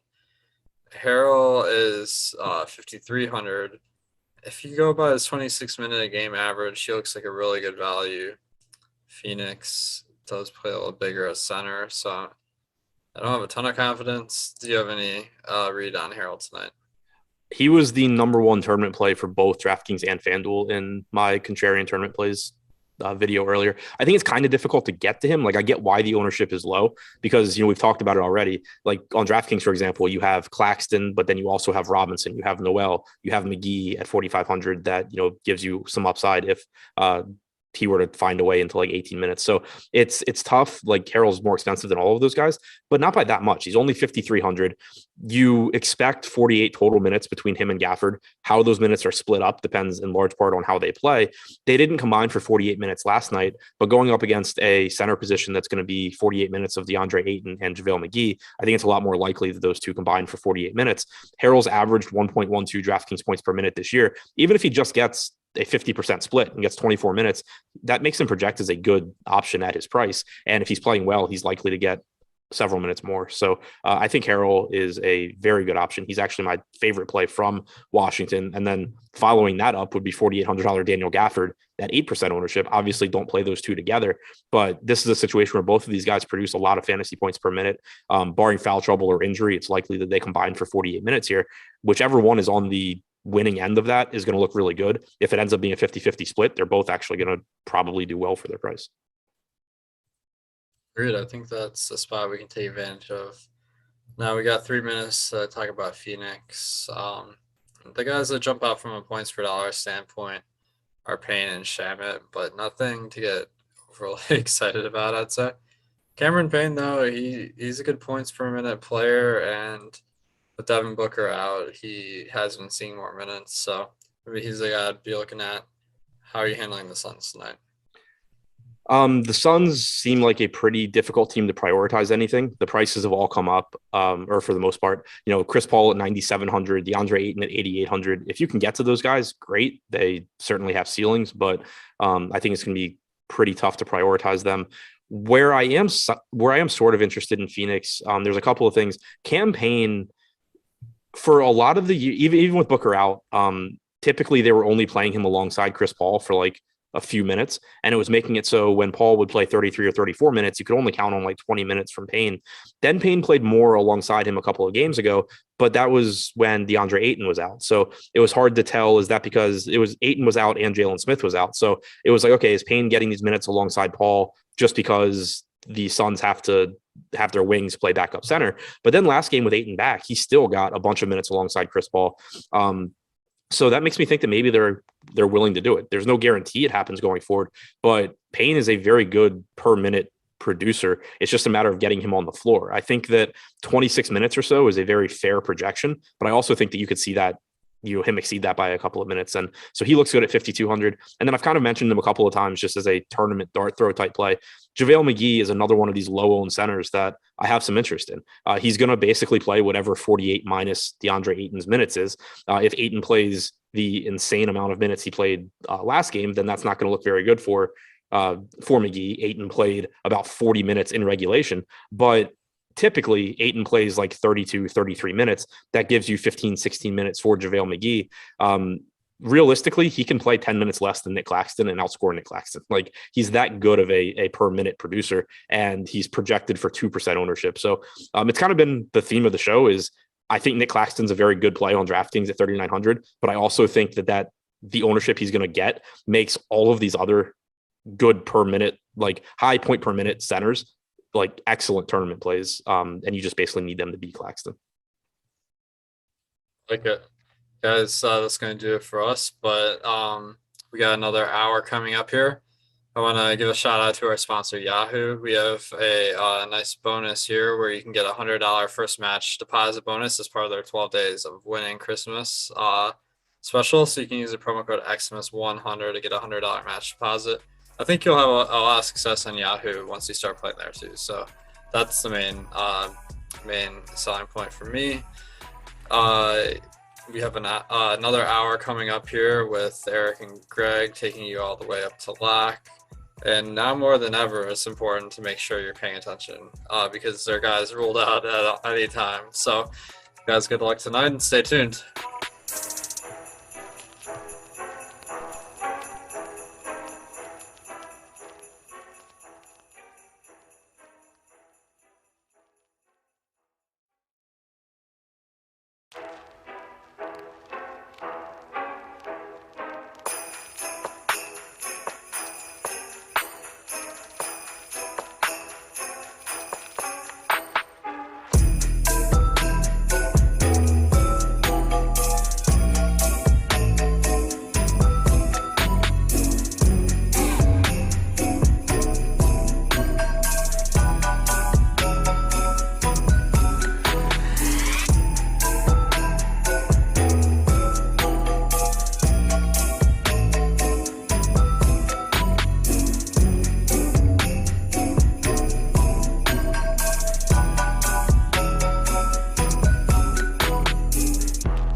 can see them. There they are. Jeez. Really doesn't want to be seen. I mean, what is going on over there? This is why we need producer Cam so bad. Yeah. What's going on, everybody? Welcome to the NBA Live Before Lock show presented by Yahoo. I'm Eric Lindquist, excited to be here on this Thursday afternoon talking a little hoops. Good to have my buddy Greg back here after his tiny one-day little hiatus. Ed G. Ehrenberg, TFS, how you doing, my guy?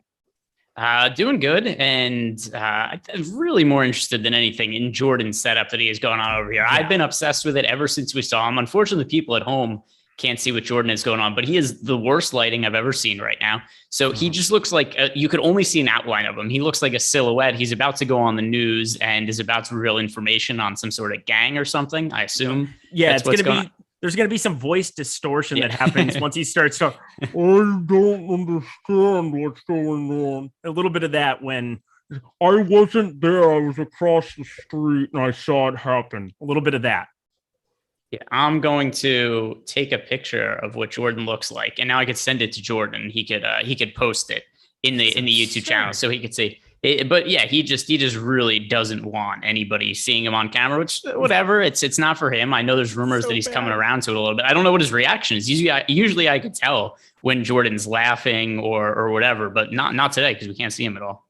Yeah, this is as bad as it gets. I mean, this is legitimately also, I mean, does he just not want to be a part of shows anymore? He's like getting further and further away from his camera too as he goes. He is not here for this today. You know what though? Greg and I are. That's why you need to hit the like button, subscribe button, notification bell. We all missed Greg's plays yesterday. It was an 11 gamer. It's impossible not to. The guy is as sharp as it gets. Terry did a fantastic job, but excited to have my boy Greg back. Greg, what news? What information are you waiting on that is going to help shape some of your lineups the most? Yeah, so there's a couple of things. Number one, we're still waiting to find out if Langston Galloway is going to be active to play Yes. today, which you wouldn't think that matters that much. It's Langston Galloway, but we have all these terrible Nets players that we all rostered a bunch of last night, and it went pretty well. And we're going to want to get back to a lot of these guys, but whether Langston Galloway is in or not is going to determine, to what extent, because if Langston Galloway ultimately ends up playing, that's probably, 14 to 16 minutes, they're going to go to him. That would come away from guys like Kessler Edwards and David Duke and Cam Thomas. So that's going to be a pretty big impact. Another thing also is Christian Wood is questionable. And earlier in the day, when I was doing the strategy show with Adam, we had Şengün as the single most popular play on the DraftKings slate, not the most popular play on FanDuel, but one of the most popular plays. And if Christian Wood plays, then Şengün's just totally off the board for me. Same. And again, this is stuff people aren't going to be paying attention to as much as they should. I don't think Christian Wood plays, so I'm probably in that camp. Do you have a lean on him being in or out? I know he got upgraded to questionable, but I still think that it's closer to doubtful. I have him in right now, so okay. I'm just assuming he plays right now. If he isn't, then I'll have to make adjustments for sure. And I am also curious as we get closer to lock, what happens with Şengün's ownership, because last I had checked, I'll see if there's a most recent one. He was still fairly popular, which I think is okay. So we have an ownership update as of 6 minutes ago. We still Şengün project for over 30% ownership on DraftKings. On FanDuel, he is projected for 25% ownership. It's a lot of ownership if Wood ends up playing, and we currently have Wood picking up ownership as well. So it's not like the expectation is that Wood's going to be out. Yeah, so we don't have the extra half hour. We have lock at 7 p.m. Eastern time here, and then at 7:15 p.m. Eastern time, we're going to start up the NFL Live Before Lock show. Gigantic game, Kansas City Chiefs, Los Angeles Chargers, 7:15 p.m. Eastern time. There's a lot of news that's going to break over the course of that hour. I also am looking for Philadelphia's starting lineup. I hope Matisse Thybulle's there. I think he's going to be on the floor a little bit above what everybody else has. I have a pretty large minutes projection for him, just thinking that he'll be hip pocketing Durant like they've done in the past. So, obviously going back to the playoffs, other times it's definitely been Matisse Thybulle on the floor for 30 plus minutes in some of those spots. So want to make sure he's in it. Obviously, there's always random stuff that Doc Rivers is doing, such as late scratching Joel Embiid in spots. So I'm going to be paying very close attention to that 7:30 p.m. Eastern time lock time. And then, as you said, if Christian Wood, depending on the timing of that news, you could be looking at getting much, much lower on Şengün. He's still going to be rostered because it's after lock. He just went off yesterday. And so if he's in, I'm with you. I think that there's a number of ways that you should be getting off, but you absolutely should be getting off of playing Şengün. I'm with you there.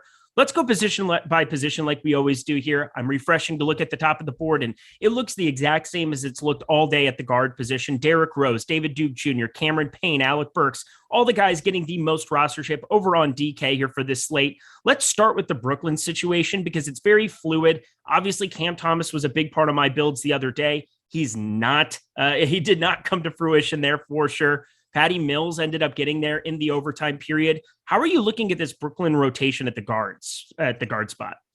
I'm going to say the same thing we said the other day when we talked about these guards, which is, remember we were talking about, and Cameron Thomas picking up all that ownership. And I said, I understand why, but relative to the ownership, I did not like Cam Thomas because we just didn't know what the rotation was going to look like. So the reasons that I did not like Cam Thomas as much as the field the other day, I like him today. Nothing's changed about the net situation. If you liked Cam Thomas the other day, you should probably like him today as well. And by the way, DraftKings and FanDuel, vastly different. So I think we have to separate the Nets conversations, DK versus FanDuel, because FanDuel, these guys are so expensive that I'm really not that interested in them. If we look at the salaries over on FanDuel, we've got David Duke at 6,100, Kessler Edwards is 6,300, and then it's 5,700 for Cameron Thomas. So not really getting to them over on FanDuel. DK, though, my favorite is Thomas amongst the group because we've seen him go from the most popular of the cheap Nets guards to the least popular just based on now everybody's like, oh, I guess David Duke is the guy for the Nets. Why? Because of one game. We don't know anything about these players other than what we saw last game. And I think it's a crazy amount of recency bias just to assume that the Nets love David Duke. He hasn't been in the rotation all year. Cam Thomas has. So I think that Cam Thomas is going to be the guy today. Malcolm Brogdon just got ruled out. Oh, okay. Well, screw everything, right? Like, what does anything matter? What is the meaning of life, everyone? Yeah. You know what? It's funny too, because I used to have these massive reactions on Live Before Lock, like at the beginning of this year, just encouraging. Now I'm just kind of immune to this stuff. I just expect really random things to change our player pools. I mean, this is just ginormous news. So Malcolm Brogdon officially ruled out here. Initial reaction to that, because normally what happens is you just jam a bunch of TJ McConnell in. There's no TJ McConnell to jam in. This just makes it very wide open here as far as the player pool. And I think it's going to change site to site. My first initial reaction is Karis LeVert at 7,500 was on the fringe of somebody that I was maybe going to get to. Like, he was definitely a high upside piece, even at 12% that he was coming in on DK. Now I love him. Chris Duarte, 4,600, becomes a value piece that I didn't think was necessary on this slate, becomes very fascinating. And of course, the massive upside for a guy like Domantas Sabonis, he's up to 10.5 over on DK. That's still a massive number. I don't know what those minutes could look like for him, but he's 9,200 on FanDuel. I bet I get to a lot of him. Your initial reaction to this news? Well, first thing I just did, which the line is still up over at Sportsbook right now, Pistons plus 10.5. That makes a whole lot of sense. That line is going to move. Notice how I know what you're doing now, and I let you have the time to go do it. Yeah, so I just love it. Yeah, so when did that? Pistons plus 10.5. Went and bet that. That line's probably going to be, like 8 or so in 3 minutes from now. Yep. Other than that, though, I have to pull up the on-off court numbers because obviously this is not news that we were expecting whatsoever. This came totally out of left field, and now all the lineup builds we have totally irrelevant. Everything has to change because of the amount of value that this is going to open for the Pacers. And the other thing to consider here, in the past, Malcolm Brogdon's out. What are we doing? We're loading up on TJ McConnell. TJ McConnell's out for most of the rest of the season with a wrist injury.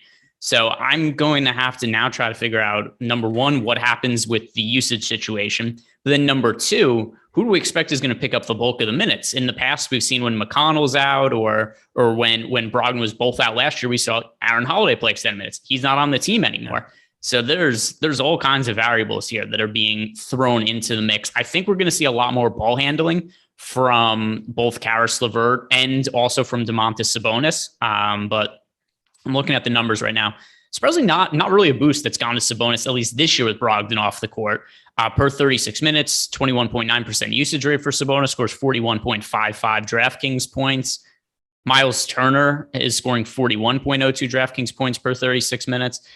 So now we have to kind of try to figure out where the minutes are going to go. I mean, Justin Holiday is getting spammed in the chat there, and he went down to 20 minutes against Milwaukee. He was starting for a stretch there. Chris Duarte, he had some random games that he was out there. He's going to be starting. I'm not even overthinking that one very much. I mean, for me, it just comes down to they've proven they don't want to start Brad Wanamaker. He played 17 minutes, but partially because of blowout there against Milwaukee. So I'm not going to overreact to that. I don't think he ends up in that starting group. I think it's pretty clear cut that it's going to be Justin Holiday, which sucks because he's a 0.65 fantasy point per minute player here on this season. I'm not in love with that. Is there any kind of interest you have at him at 4,200? Yes, not as a priority play, but Correct. I'll put it this way. He was not going to be in my player pool before. I don't know what exposure I'm going to get to him after I update this, but I assume I'm going to get some exposure to him, which is infinitely more than what I was going to have before. From 0 to something.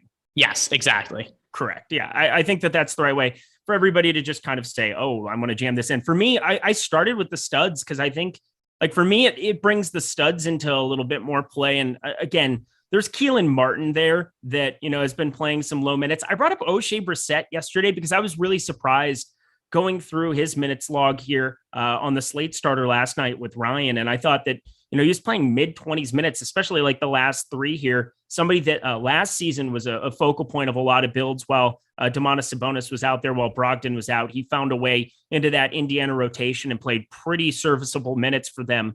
But O'Shea Brissett, 0.73 fantasy points per minute.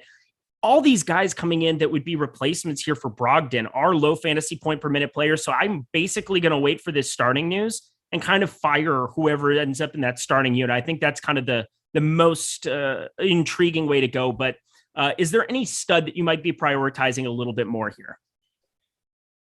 Out of the starting unit right now, does Duarte take a step up for you? Does Domantas Sabonis, Karis LeVert, anybody that you're getting to more in that kind of a way as we're going through these minutes? I was confused what you meant by stud because I was a confusing question. It was very stupid. So Duarte is going to have to be the guy that benefits the most. And I'm just trying to figure out who starts for Brogdon now. I guess it could be Wanamaker. Look how thin this team is on point guards now. Mm-hmm. There's Brogdon has played point guard minutes for them this year.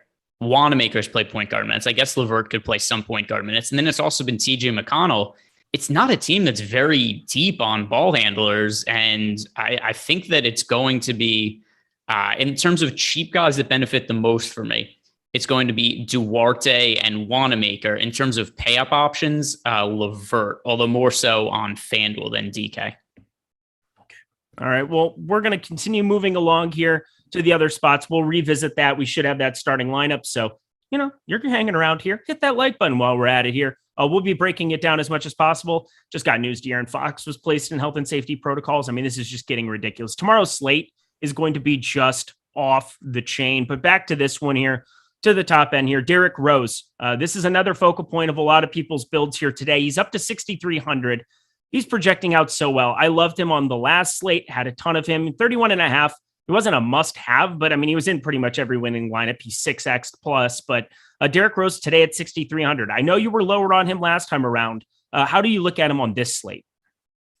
Let's see. Well, I can tell you what exposure I was getting to Derrick Rose before, which was a pretty healthy amount. My favorite Knicks guard, though, is going to be Evan Fournier. And it's still a situation where we look at this Knicks team overall. They're missing a lot of guys right now. There's a lot of value to be had.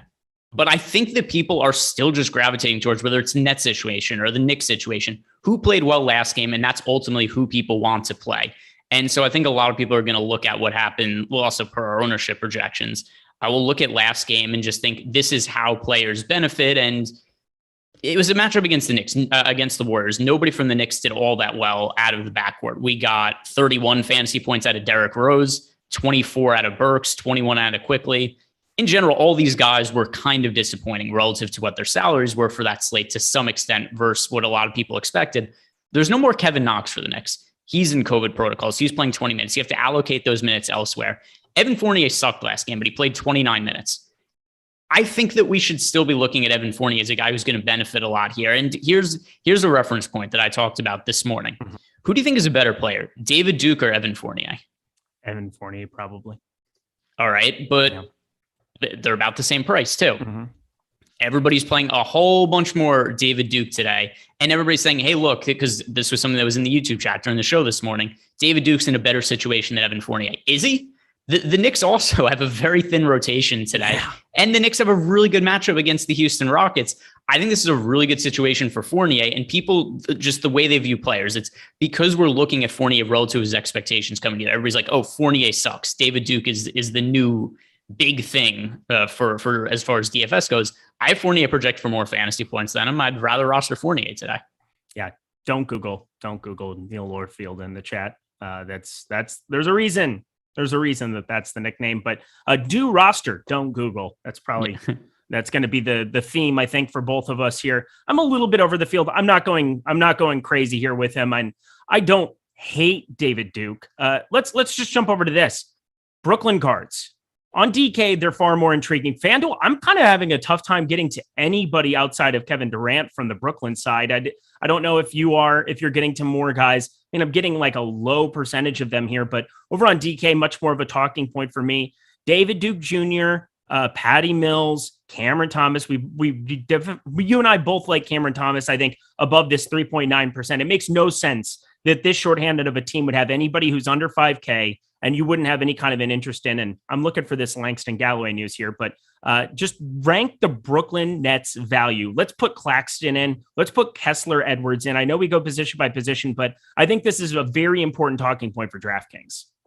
Okay, so number one, and also, how do you want me to consider them? For cash games, for tournaments, or for tournaments? Because most people, I mean, for cash games, you're playing a lot of these guys without a whole lot of sensationalism. You're going out and you're saying, I want to play David Duke Jr. I don't think either one of us are going to say David Duke Jr. shouldn't be in a cash game. You should be in every cash game. Nicholas Claxton should be in every cash game, and Kevin Durant should be in every cash game. Those three are stone cold locks for cash, and there's no way around it. Yes, for DK, not for FanDuel, though. Correct. Not so starting by talking about these guys on DK, overall, I think the safest bet is David Duke. But how can we say any of these guys are safe? This is what we said last slate about Cam Thomas. Look, Cam Thomas is going to be the safe guy. And to me, it was ridiculous. The final ownership ended up being there was like 60% on Cam Thomas. There was 3% on Kessler Edwards. David Duke was 20% on just because he was starting. The ownership didn't make any sense to me. And I feel the exact same way about this slate, but in the inverse, it's just why did Cam Thomas go from being 60% owned to sub 10%? Nothing changed other than he shot poorly last game. So if you like Cam Thomas last game, you should like Cam Thomas again today. Yeah, I do. definitely do. Blake Griffin at 5K, 0%, 10%. He's coming in at 11%. I'm just not even getting to him whatsoever on this slate. I was before, but now I'm still trying to update the features, and then I'll run through. And I have a feeling after I change this, because Brad Wanamaker is going to be in my build now. I'm going to be getting to a lot of Chris Duarte. And I think that's going to take away some of those other players I was getting. Even some of those Nets guys now are going to end up being less of priorities as I run my lineups, because we have this Pacers value available to us. And it's just not something that we were considering at all before. Yeah, and I mean, I was considering guys like Raul Neto. I think you still can. He's 3,200, and he's there in the late window. Saban Lee, somebody that went completely berserk last time out, but I think those were pretty extenuating circumstances for him to just randomly play 28 minutes, put up 41 fantasy points. I think I'm more inclined to take shots on somebody like Frank Jackson, which sounds really, really gross when you say it out loud, but he's 4K flat there. And I think he's got more secure minutes and a clearer path. I mean, he had 19 field goal attempts first time out here against Jeremy Grantless grouping, and he's coming in around 10%. I think that's kind of an intriguing spot to get to. And now with Indiana, we'll probably be getting to more pieces. I mean, I wasn't going to be getting to a lot of Cade Cunningham, probably zero. I might get to a tiny bit here now, just because I think that game environment gets a little bit closer, and Cade Cunningham could end up playing. Not that I'd say he's the most immune to like a blowout, just because they want to see what they got with him and keep it continuing to extend his minutes. So just wanted to throw those guys into the furnace here as well. At the top end, though, of guard, back to more of the in-play guys. I'm talking more like deeper tournament darts here. Is there anybody else that you're getting much over the field on? I mean, Cameron Payne is getting a lot of rostership, and I can't get to 25% on this slate. Alec Burks is somebody that I just never get to. Is there anybody else that you might be lower on or much higher on than the field? Alec Burks, and there's been so many slates that I've been underweight to the field on Alec Burks. But once again, we have to separate FanDuel and DraftKings. FanDuel, where Alec Burks is 5,500, no issue getting to him. Although I don't know I'm going to get to as much from as the field is at 5,500. He's also projected for 52% ownership. On DraftKings, though, I have no interest in him. He's popular at 7,100. There's a lot of good points per dollar plays, especially with the Pacers news. And I'm updating ownership to see, but we just got an ownership update from 58 seconds ago, so we can hit on some of the Pacers stuff. Fresh it here. Yeah, campaign. They're saying, campaign. I'm forever linked to campaign. I love that man. I love him absolutely. But I definitely think that 25%. I'd rather get to some of these other pieces. But Indiana value. Let's take a look at it here. Karis LeVert up to 23%, Miles Turner 22%, so he didn't change much. I didn't expect him to. Chris Duarte up to 21.4%. That's fascinating because, he's still, he's going to be playing around the same allotment of minutes, maybe a little bit more. He's gotten upwards, though, of 35 and 37 minutes in recent games since he got back and started. So it's been a lot lower here of late, the last two, but one was a blowout and one he had major foul issue in the first half. So I'm looking at Chris Duarte as a piece that I want to get over that 21.4% number. O'Shea Brissett up to 11.5%. Brad Wanamaker 10.7% and Keelan Martin 8.6%. Just giving you guys some freebies here. We do have a lot of other free content here today. Thursday night player rankings, NBA player projections, which is, obviously not the ownership that I just gave you, and NHL player projections. So check those out. Initial reactions for you, Greg, to this change in the Indiana ownership. I'm going to be way overweight to the field on Brad Wanamaker. And listen, he's Brad Wanamaker. Is he going to play well? Probably not. But he's so cheap, and there's such a lack of guys who can handle a ball for the Pacers now. Even if he doesn't start, I assume he has to play a healthy amount of minutes as the backup. So Brad Wanamaker, relative to that ownership, is somebody I like quite a bit, and is going to be, I assume, my most rostered value play, him and Nick Claxton on DK. Yeah, Nick Claxton on DK is going to be very difficult to get away from. I agree with you there. We're 25 minutes into the show. Obviously, that was a huge wrinkle to throw into it, but anything else for you from the guard position? Let's see. So other guards, who have we not talked about yet? We talked about LeVert, talked about, everybody that I have more than 10% exposure to, we've hit on at this point. Yeah, I'm a little bit under on campaign. I'm not going to get to 25% of here now with Chris Duarte in the mix, who I'm getting to a healthy amount over the 20% as well. Like the Brad Wanamaker call, I've got him in for 19 minutes right now, but he's so there's such a ceiling. There's a range of outcomes there that I don't think he's going to get close to the attention he deserves unless he ends up in that starting unit. And we'll know within the next 35 minutes. So stay tuned, hit that like button for us. We will make sure that we help you out, and help yourself out right now by checking out the Awesemo Plus weekly pass for $29.95. And better yet, use promo code NBA Live for 25% off of it. And it's not just the NBA, which you all know and love, but we have NFL coming up, not just for the showdown here tonight, but for all the week 15 projections, ownership, NFL boom bust tool. We've incorporated that into the mix as well. We have the NFL top stacks tool. And then on the NBA side, of course, the boom bust tool, which is one of the best things you can use to be able to look at the way players are leveraged or negatively leveraged on a given slate. It's so easy, handy, whether you're a cash game player, GPP player.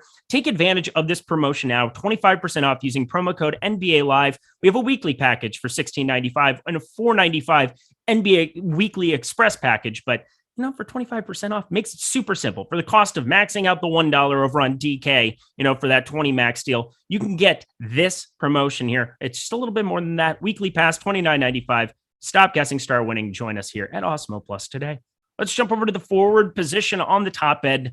I'm looking at Kevin Durant, and we just have to be looking at Kevin Durant again. We both lock buttoned him the other night, and that worked well. Are we doing it again tonight, Greg? I don't know that he's quite lock as in 100%, but he's going to be in more than half my lineups. Correct. I think that for this slate, he's going to be, once again, he's going to be my most rostered pay up option. But there's other guys now, particularly Sabonis with Brogdon out, who I want to try to get to. And the issue is Durant is now so expensive on FanDuel and DraftKings that it's kind of hard to fit a secondary star with him in lineups. I know we've got more value that's opened up now, And that certainly makes him, a little bit easier to fit in. But even with that said, as I'm running lineups now on FanDuel, I don't think it's going to be 100%. He'll be one of my more roster players, though. Domantas Sabonis or Julius Randle on DraftKings and FanDuel? Pick one for each. Julius Randle on both. Or Julius Randle on both. All right. So still prioritizing him over Domantas Sabonis with the bump.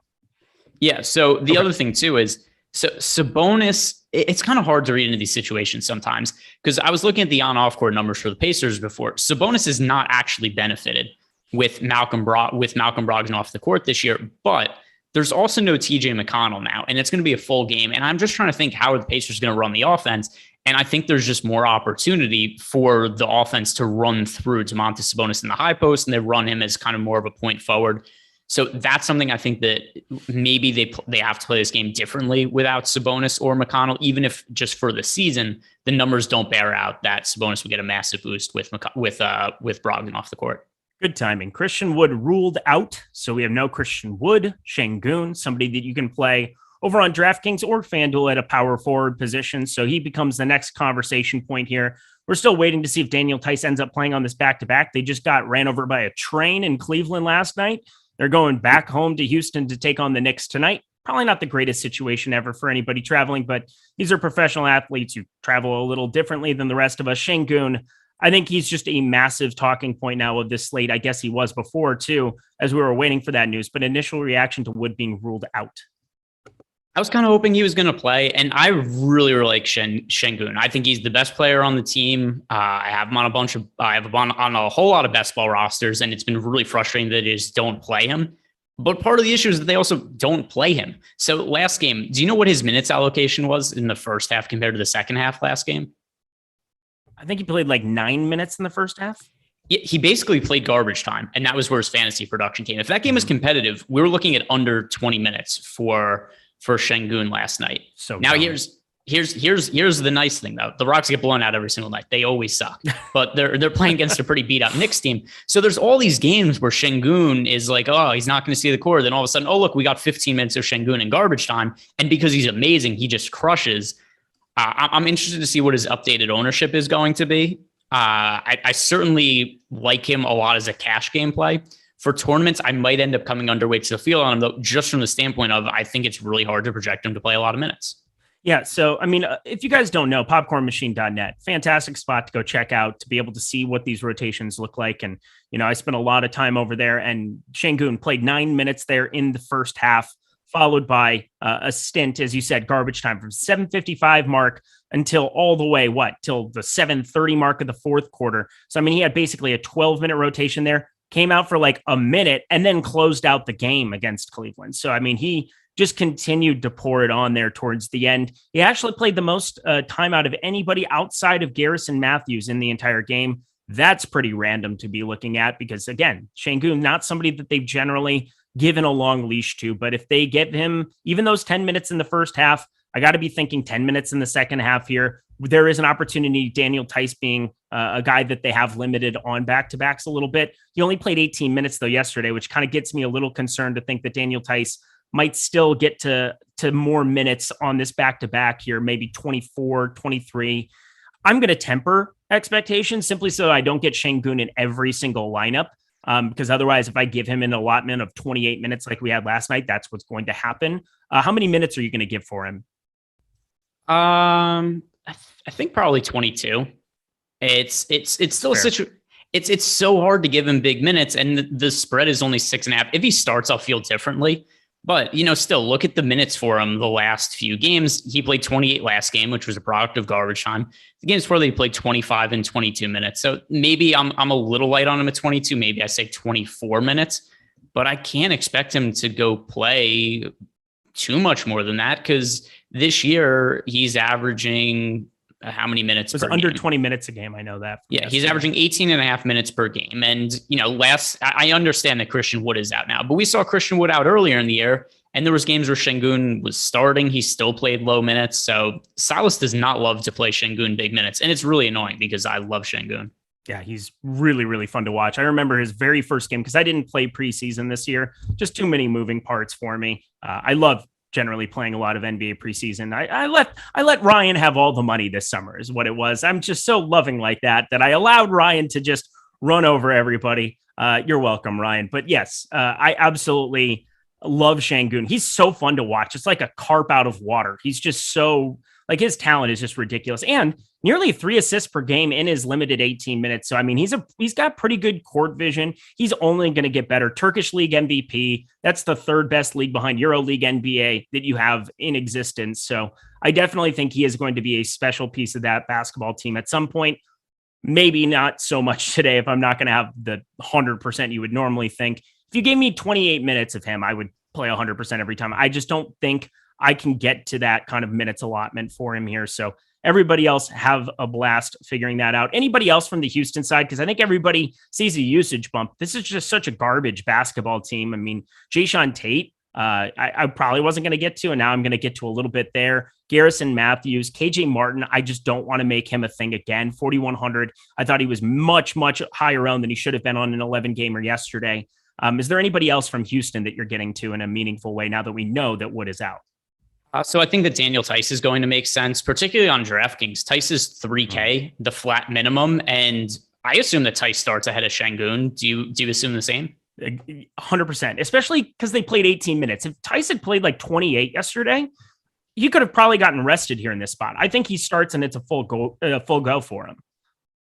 Yeah, and I mean, recent games, Theis has been starting. Şengün has not.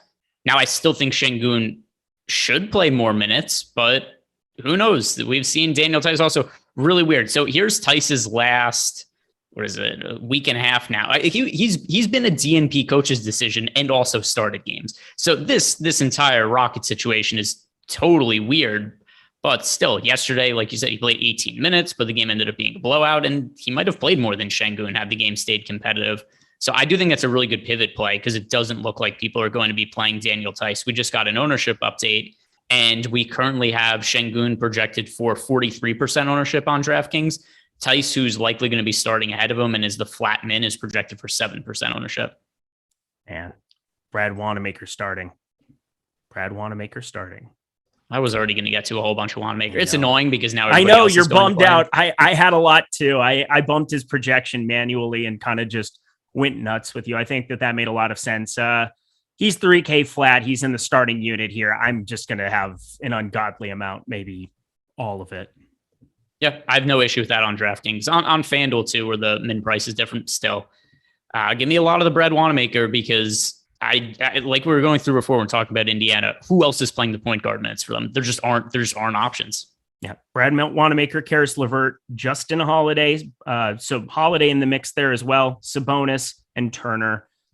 Look at Indiana. I mean, this is just going to be a spot to get to. But yeah, Brad Wanamaker vaults up the board. Did I expect to have 90-something% of Brad Wanamaker when I woke up this morning? Absolutely freaking not. But welcome to NBA DFS. This should be fun. Might have to throw a cap out there here as we're going. But rest of the forward position, obviously, we touched on a lot of the major pieces of news here. Saddiq Bey, somebody I know you didn't like on the last slate. Is there any reason at 4,900 that you'd go to him over somebody like Justin Holiday, considering he's much more expensive? Or is there any kind of a path where you're getting to other small forwards in that mid 4K range that aren't from Houston and aren't from Brooklyn or Indiana? So guards in the 4K range that are not from New York, Brooklyn, like the main fastest. Are you getting to anybody in this mid range? I mean, Saddiq Bey, Kyle Kuzma. I'm just not getting to any of these guys. I mean, even Kessler Edwards is taking a back seat for me now. Oh, I wasn't super high on Kessler Edwards coming in anyway. I was at the field and now I'm just like not even close. No, it's still, overall, it's still a lot of these Nets guys. Knicks plays the Pacers now. Like there isn't that much need to build lineups that have a high percentage of players from other teams. It doesn't mean I don't have them mixed in, but it's not like there are guys that I have in 40+% or 30+% of my lineups that are from the teams that aren't the obvious value spots. All right, everybody.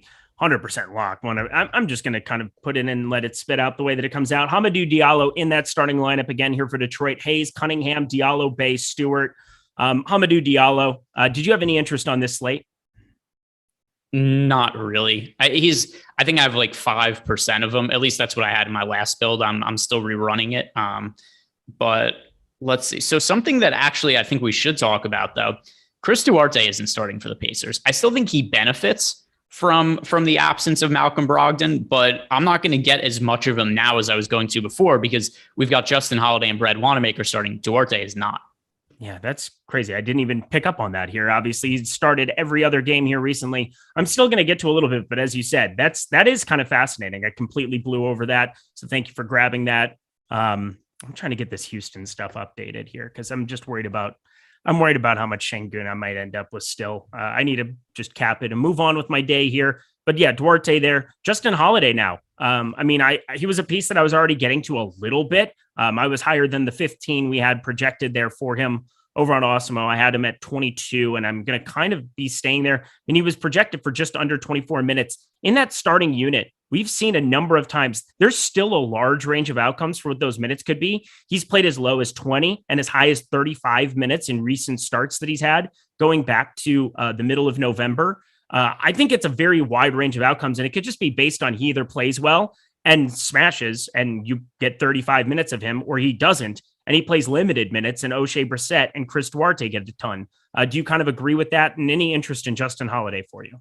Yeah, I mean, now that he's starting, I just assume that he's going to play more minutes than Duarte is. The other thing also, Duarte has struggled as of late, and they haven't been playing him a ton of minutes. So last 3 games, 25 minutes, 18 DraftKings points for Duarte, 22 minutes, 8.5 DraftKings points, 26, 15.75. So I'm still going to get to Duarte, but obviously not nearly as much as when I thought he was starting. He's just somebody who I'm going to have, somewhere around 10% of. I prefer Justin Holiday to Duarte. All right. My last question, and this is a little self-serving because I just kind of want to hear what your minutes projection on this guy is. Matisse Thybulle. I'm assuming that he's starting here in this spot once again for the Philadelphia 76ers. He started the last 3 appearances here on the 11th, 13th, 15th. I can't see any reason that he wouldn't be on the floor as much as they possibly could up against Kevin Durant. Do you have any interest in Matisse Thybulle at 3,100 over on DK and on FanDuel, where you do get 3 for steals and blocks? I did until like 10 minutes ago. Okay. And now not anymore. I have him for 24 minutes.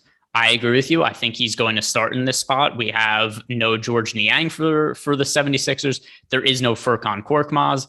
But still, we're now in a situation where there's so many cheap guys that are better, or at least comparable points from fantasy producers that I think are safer bets to play more minutes. It's hard for me to prioritize Thybulle considering the state of value on this slate, which as always has changed as we get closer to lock. All right. Anything else for you from the forward position? Because again, we're going to get to center. We'll have some time to be able to kind of react to some lineups. Maybe we get that Philadelphia starting lineup, but I doubt that we do here in advancement of that. We've gotten a lot of these other pieces, but we have a lot of moving parts here on this slate and just kind of getting everything solidified with Indiana. Anything else from forward for you? No, I think we've covered it all at this point. Just running my lineups, and I'm getting to Şengün now, but not crazy different from the field, a little bit under. But I've got Daniel Tyson around 20% of my lineup, so I feel pretty good about where I'm at with him on DK right now. I mean, I just put Şengün in for 23 minutes, and I'm still getting like 65% of him. So that's what happens when you're a 1.2 fantasy point per minute player. I think that there's still minutes upside. So I'm probably a little bit higher on Şengün than you once again here today. Not even a recency bias thing. Just for me, it's just simply, if he's going to play these kind of minutes, if he's going to play north of 25, I got a feeling he's going to range into must-have territory again. But again, those minutes are definitely a major question mark. Yeah, and if he starts, then I'm going to get to as much from as possible. Yeah, you're going to want to just go ahead and hit that little lock button there on the old fantasycruncher.com, which again, thank you so much to them for taking care of us here. Makes our lives very, very easy. Best optimizer in the game. And, you can get that through the Awesemo Plus package. But we're here to talk Yahoo as well. Yay, Yahoo, our sponsor. They've been alongside of us for a lot of NBA and NFL season. We love them here. And it's not just because they're sponsoring us. It's because they have the lowest management fees. They're the most player-friendly contest you could possibly find in the entire industry. They're running a 12 Days of Christmas promotion that's just ridiculous, called the 12 Days of Winning. And right now, new Yahoo users, you get 1 free month of Awesemo Plus Platinum if you head over there. If you've never played it before whatsoever, make an account, deposit $10 or more, join any of those contests, and you will get 1 free month $120 value of Awesemo Plus Platinum, completely free to you. Every sport behind a paywall, NBA, NFL, NHL, MMA, everything you could ask for, 100% free. So check that out. And using promo code XMIS100 with your first deposit, you'll receive a $100 match deposit bonus. That is for the 12 days of winning here. They are just putting players first. And that makes it so easy to talk about. You want to go play in these contests because they are going to be the most player friendly you can find anywhere, period. You know, these 15 to 17% rate you're playing for any of the big tournaments over on DraftKings or FanDuel, it's around 12%, 10% for a lot of these main tournaments over on Yahoo. It can't get a whole lot better than that. So definitely go play there. That's how you're going to build, sustain your bankroll, but it's also where you can make a truckload of money just by simply using the projections that you get for free with that 1 month of Awesemo Plus Platinum. So stop guessing, start winning. Join us here at Awesemo, but check out Yahoo because I promise you will not be disappointed. Thank you so much to them for their sponsorship. Check them out now. Again, great contest also for tonight's Thursday Night Football Showdown, which 7:15 p.m. Eastern time, Lofty, Alex, Ben, taking you guys all the way up to lock of that Kansas City Chargers and Kansas City Chiefs and Los Angeles Chargers game out here in LA. So looking forward to that. You should too. Let's get ourselves to the center position where I want to start with Nicholas Claxton because we both really, really liked him as a value piece. I still really, really like him, but we just got Şengün. That's another center that you got to be considering. Miles Turner, Domantas Sabonis. Those are guys that are kind of getting into the mix. And we have a really cheap piece in Brad Wanamaker on every site that we can kind of mix and match into lineups. How much Claxton are you still getting into your lineups? Yeah, so I still love Claxton on DK. I'm finding him really difficult to get to on FanDuel now, considering all the value we have. We've got Claxton is priced at $5,900 on FanDuel. It's still a playable price point, but it's not what it is on DK, obviously, where he's $3,900. So earlier in the day when I made builds, I thought I was going to be getting to a lot of him. Well, not necessarily a lot, but still a sizable amount of him on FanDuel. And now he's only in single-digit percentage of my lineups. Yeah, on FanDuel, again, I've just had an issue getting to anybody. I wasn't getting to Claxton really on FanDuel before, which is fascinating because generally you have this shorthanded of a team, you'd get to a lot of them. They did a very good job of just aggressively pricing them up, should I say, not advantageous whatsoever. Truly kind of the opposite there for a lot of these other pieces. But Kevin Durant, really the only meaningful piece that I'm getting from Brooklyn. You can kind of mix and match some other guys. Langston Galloway's 3,500. That would be hilarious if he played like 22 minutes. So want to throw him out there. I just can't do it, but somebody else might win a tournament doing such a thing. If he's active, I think he's going to play not 22 minutes, but I mean, I think that he plays enough to where like I'm going to have him in my player pool on FanDuel. Yeah, he's 3,500 is what I'm saying. I didn't get him, but I mean, mainly because I just don't really trust him to get to 22. I was kind of just throwing a number out there. If he got to 22 minutes, yeah, I'd want a ton of him at 3,500. Yeah, once again, I mean, just going back to these Nets guys, we're putting way too much faith, or at least people generally looking at the ownership. I think people are putting way too much faith in some of these low end Nets guys and just thinking like, oh, David Duke is going to be the guy or whatever it may be. And it's the same as last slate where everybody was convinced it was going to be Cam Thomas when we just don't really know what the Nets are going to be doing with some of these guys. FanDuel, it doesn't matter as much because they're so priced up to the point where I'm not playing David Duke at 6,000 on FanDuel. But I think all of these Nets guys, it's a mistake to put too much stock into any one of them being the guy. All right. Before we get to the rest of the center position, 2 super chats that just came in. Douglas Bowman, $4.99. Thank you, my guy. Wanamaker, Mitch Robinson, or Holiday Claxton, GPP on DK? Wanamaker and... So of those 2 options, it's Holiday and Claxton. I like Wanamaker the most of all the players you've mentioned there, but I'm not playing Mitchell Robinson today. I have 0% Mitchell Robinson. So I'm with you there. I have 1% Nerlens Noel. Ooh, that's exciting. So maybe do that one instead. He's 100 cheaper. So in that same spot, but I hate both of them. Let's go on to the next one. $1.99. Orion, FDGPP, $100 of salary left. Levert at 6,200 or Tate at 6,300. I love Levert over on FanDuel today. Tate, obviously, without Wood is important. I like both. I really don't know how you go wrong with that combination. Yeah, I mean, I'm not super high on Jae'Sean Tate, but Karis LeVert I am. I think they're both good. LeVert I'm way higher on, but I'm just saying that I do like Levert, or I like Tate as like a GPP option. For again, FanDuel GPP, I don't think you have an issue. Probably going to go a little bit over-owned if I had to guess. So everybody has that 70 spot in their brain, different circumstances. I just don't trust that to be any kind of the norm going forward. But the rest of the center position, are you getting to any Joel Embiid here on this slate? Because now we have a 3K piece at a different position. We have another cheap piece in Claxton at the same center position. I'm finding myself, whereas I was getting 0 Joel Embiid, I'm actually getting to double digits now over on DK. Are you? Yeah, I have Joel Embiid, not in a crazy high percentage of lineups, but he's in my player pool. There's a lot of value to get to. And if I'm not going to have Kevin Durant in all of my lineups today, some of those lineups are going to have Joel Embiid. He finally looks healthy. And whatever, that whole rib issue aside, the other game, I don't buy that was an actual thing. I think that was just a rest spot. The only thing that's really kind of giving me any kind of pause with Joel Embiid is that this is the tail end of a back-to-back, and I'm a little concerned that the Nets might be cautious with his minutes. In general, though, I'm overweight to field on Embiid today. 2 more super chats. Uzi, Azizov. There we go. Şengün, Bridges, or Turner, Evan Fournier, single entry FanDuel. Şengün, Bridges, or that is a Turner, Evan Fournier for me. Same for me. And then Brad Kaufman, Clayton or Gafford on DK. I'm assuming Claxton. Yeah, Claxton. I don't even know Clayton. Right, there's no Clayton. Am I forgetting somebody? Let me just check. It's supposed to be Claxton. Okay. I'm 99.9% certain. Yeah, Claxton. Okay. I'll give you the 0.1% of error. A lot of questions about Torrey Craig. What's going on with Torrey Craig other than I know that he's like going to be active for the first time in a while here for this game, as it appeared for a week now, not since the 10th. He's been out of the rotation entirely. What are we getting at here with Torrey Craig?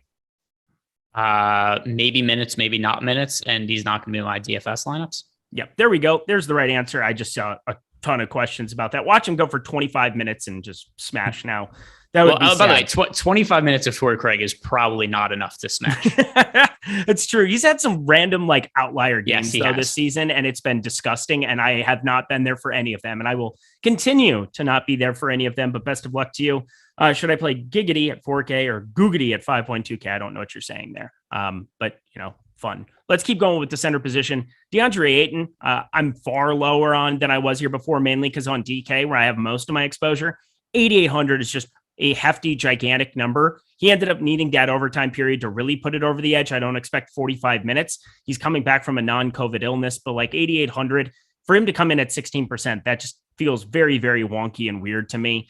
Miles Turner, obviously a piece that I like at 6,700. I think that we have a ton of certainty there. Miles Turner going to be on the floor for 35, 36 minutes in any kind of a competitive game. So I definitely like that. Who are some other centers in this mid-range that you're getting to more or less than the field on? Yeah, so I do like Ayton on FanDuel, where he's a little bit cheaper, but DK, that is, I agree with you. It's a tough price point to get to him. I don't really have interest there. Other centers, though, a lot of these guys have forward eligibility. So Julius Randle is a fairly high priority center for me. Talked about Daniel Theis. I think he makes for a very good pivot option off of Şengün today. Other than that, though, I think we've talked about all of the centers that matter at this point. Can I say that I don't even think you need a pivot? I'd be happy playing them both in the same lineup, mainly because Daniel Theis is 3K. I mean, he's 3K. You could break the minutes 24-24 or 28-20 in some kind of a split, and Şengün could still smash. And Daniel Theis, do I think they're negatively correlated? Yes, they're not going to be on the floor together, but I really don't. I'm not going to make a group to prevent them from being in the same lineup, mainly because one's 3K. Yeah, no, I think that's a reasonable enough way to look at it. I'm not specifically setting a rule to not get them together, but I don't think I'm going to have lineups that I'm going to have them together just because they just because they occupy some of the same position. But let's see, how many lineups do I have with Theis? Yeah, so actually, I'm almost none of my Theis lineups have Şengün in them. Okay, but fair. it's not intentional. It's just the way it shook out. Okay. I just wanted to check because again, I think Theis, I do like the call of that as being a pivot. God, yeah. Şengün, it freaks me out just how many lineups I'm going to get to him. I was not planning on this being something that I wanted to do because inherently you're like, well, obviously he smashed yesterday. He's going to be more popular today. And the Wood news broke early enough where I don't think that there's going to be a huge advantage to get to Şengün, but we shall see here. JR, $4.99. Duarte or Bay, FanDuel Cash. For me, that's Bay now, which is weird to say out loud. In cash, it's neither of them. That's probably the right answer. Yeah, 8 minutes left to build your lineups with other people, which start it over. Yeah, I mean, not even to necessarily start it over, but let's see. Unless, is one of them really popular? I mean, Bay was somebody over on DK that I was getting to a tiny bit. I just think he's going to have a game here eventually, like in the same way that we just saw Saban Lee go completely nuts there. It's going to be a different dude randomly shooting the doors off of it for Detroit. I mean, Frank Jackson had 19 shot attempts, somebody that can get some volume out there too, but Saddiq Bey is out there to D&3. So I think that he could randomly spike a game here on FanDuel. That's less appealing. He does get, run into some stocks from time to time, but over on FanDuel here right now, Saddiq Bey's 4,600. He's just projecting out decently well for me. I don't think you have to completely revamp that. He's going to play high 20s, low 30s minutes in this spot. So I'm okay with him at 4,600. I like him a lot more. I think there's just more certainty in those minutes than what you have for Duarte for 400 more. So I don't hate it as much as you probably do. I just don't like either of them. So that's, let me see if there's a better option that I could find there. So we've got Saddiq Bey is 4,900, and I assume we're looking for a forward, correct? Correct. All right. So at 4,900, you're gonna hate the answer, but it's Evan Fournier for me. I'd rather play Fournier in cash than Saddiq Bey. What a world. What a world to be living in. Last man in for Edmund. Thank you so much for the super chat. Last man in on DK. Diallo or Holiday? It is Holiday, and it is not close for me. Assuming he means Justin Holiday, not Aaron Holiday. Holiday. Correct. That is a strong. Let's not assume things. So good call by you there. Good coverage. He's Diallo. This is not OKC Diallo. There are a lot of guys who are willing participants in the shooting department here in Detroit. Doesn't mean they're good. They just shoot the ball a lot. So Diallo, a little less appealing and starting rather than coming off the bench. I'm just not going to be dealing with it. Anything else for you from the center position here before we kind of just go through our lineups? We'll go position by position because a lot has changed. A lot of things are still in flux for me, trying to figure out what I want to do with my Cameron Thomas exposure that I had tons of, and now it's getting just eaten alive by Brad Wanamaker. But anything else for you from the center position? No, actually, I just realized, I think this is the first time I've looked up in the last 35 minutes or so. I've just been looking at my screen, updating lineups and trying to figure out where it is. And now my lineups are updated with 4 minutes to go into lock. So I could look up until somebody gets ruled out 2 minutes from now. So don't even. Yeah. Also, this has been the least amount of funny voices that I've used on a show ever, which tells you how intently I've been focused on building my lineups. So there's no doubt about it. It's been a wild, a different sort of wild. It's just been some news that you have to be very specific on because sometimes you're able to write off pieces of news that break. Nothing that we've gotten is something that I don't want to be reacting to heavily. Okay. Yeah. I mean, this slate has been, it's also news we weren't expecting, right? The Christian Wood news we knew was a possibility. I had no clue that we were going to have Malcolm Brogdon rolled out, and Brad Wanamaker is now my most rostered player. He's my highest owned player on both FanDuel and DraftKings, and I'm almost positive I had 0% of him on both sites 30 minutes ago. All right, let's go through our highest owned guards here. I'm on DraftKings primarily today. I do have some FanDuel so that I could talk knowledgeably and be as helpful as possible over there. But our sponsor, Yahoo, as well. I'm firing it up. Go play this 12 Days of Christmas. I don't know why you wouldn't. It is so easy. Their CSV function, too, has gotten so much better with the help of Adam Scherer, I believe, would be the right guy to attribute some of those changes to. Very excited about how easy it is to be able to update your lineups over there now. You will definitely enjoy that. But for me over on DraftKings, my highest owned guard, Brad Wanamaker. Then it goes Derrick Rose, David Duke Jr., and Cameron Thomas, Karis LeVert fifth. Who are your top five at guard? So should we do this? Do you want me to do? You did DK. I'll do FanDuel. Look at you. You're so helpful. So point guards on FanDuel, my most rostered ones are Brad Wanamaker and Derrick Rose.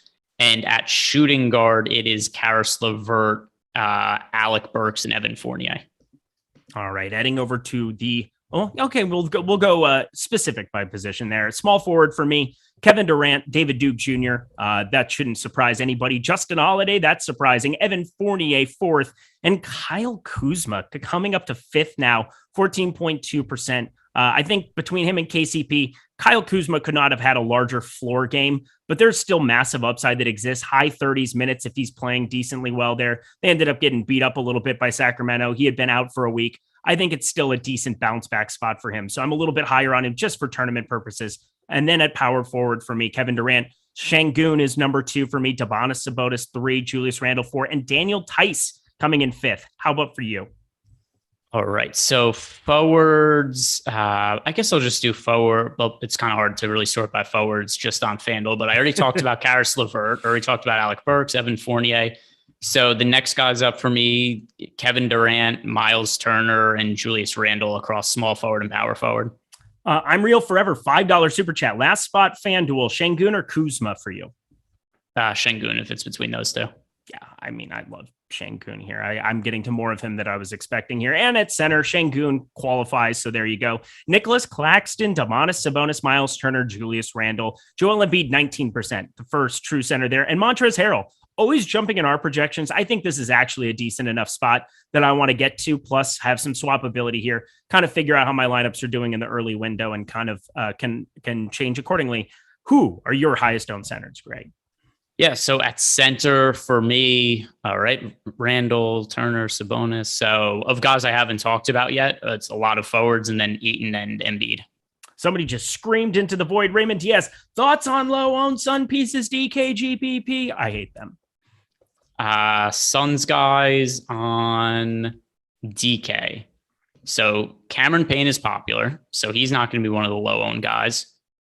Honestly, it's not like Ayton and Chris. I mean, they're still picking up double-digit ownership. So who are we talking about as low-owned? Then are we talking about JaVale McGee, Cameron Johnson, Mikal Bridges? I mean, I don't like any of those guys. I hate them all. I mean, 1% Cameron Johnson is the one guy that I do have some like a share of out of 190 lineups.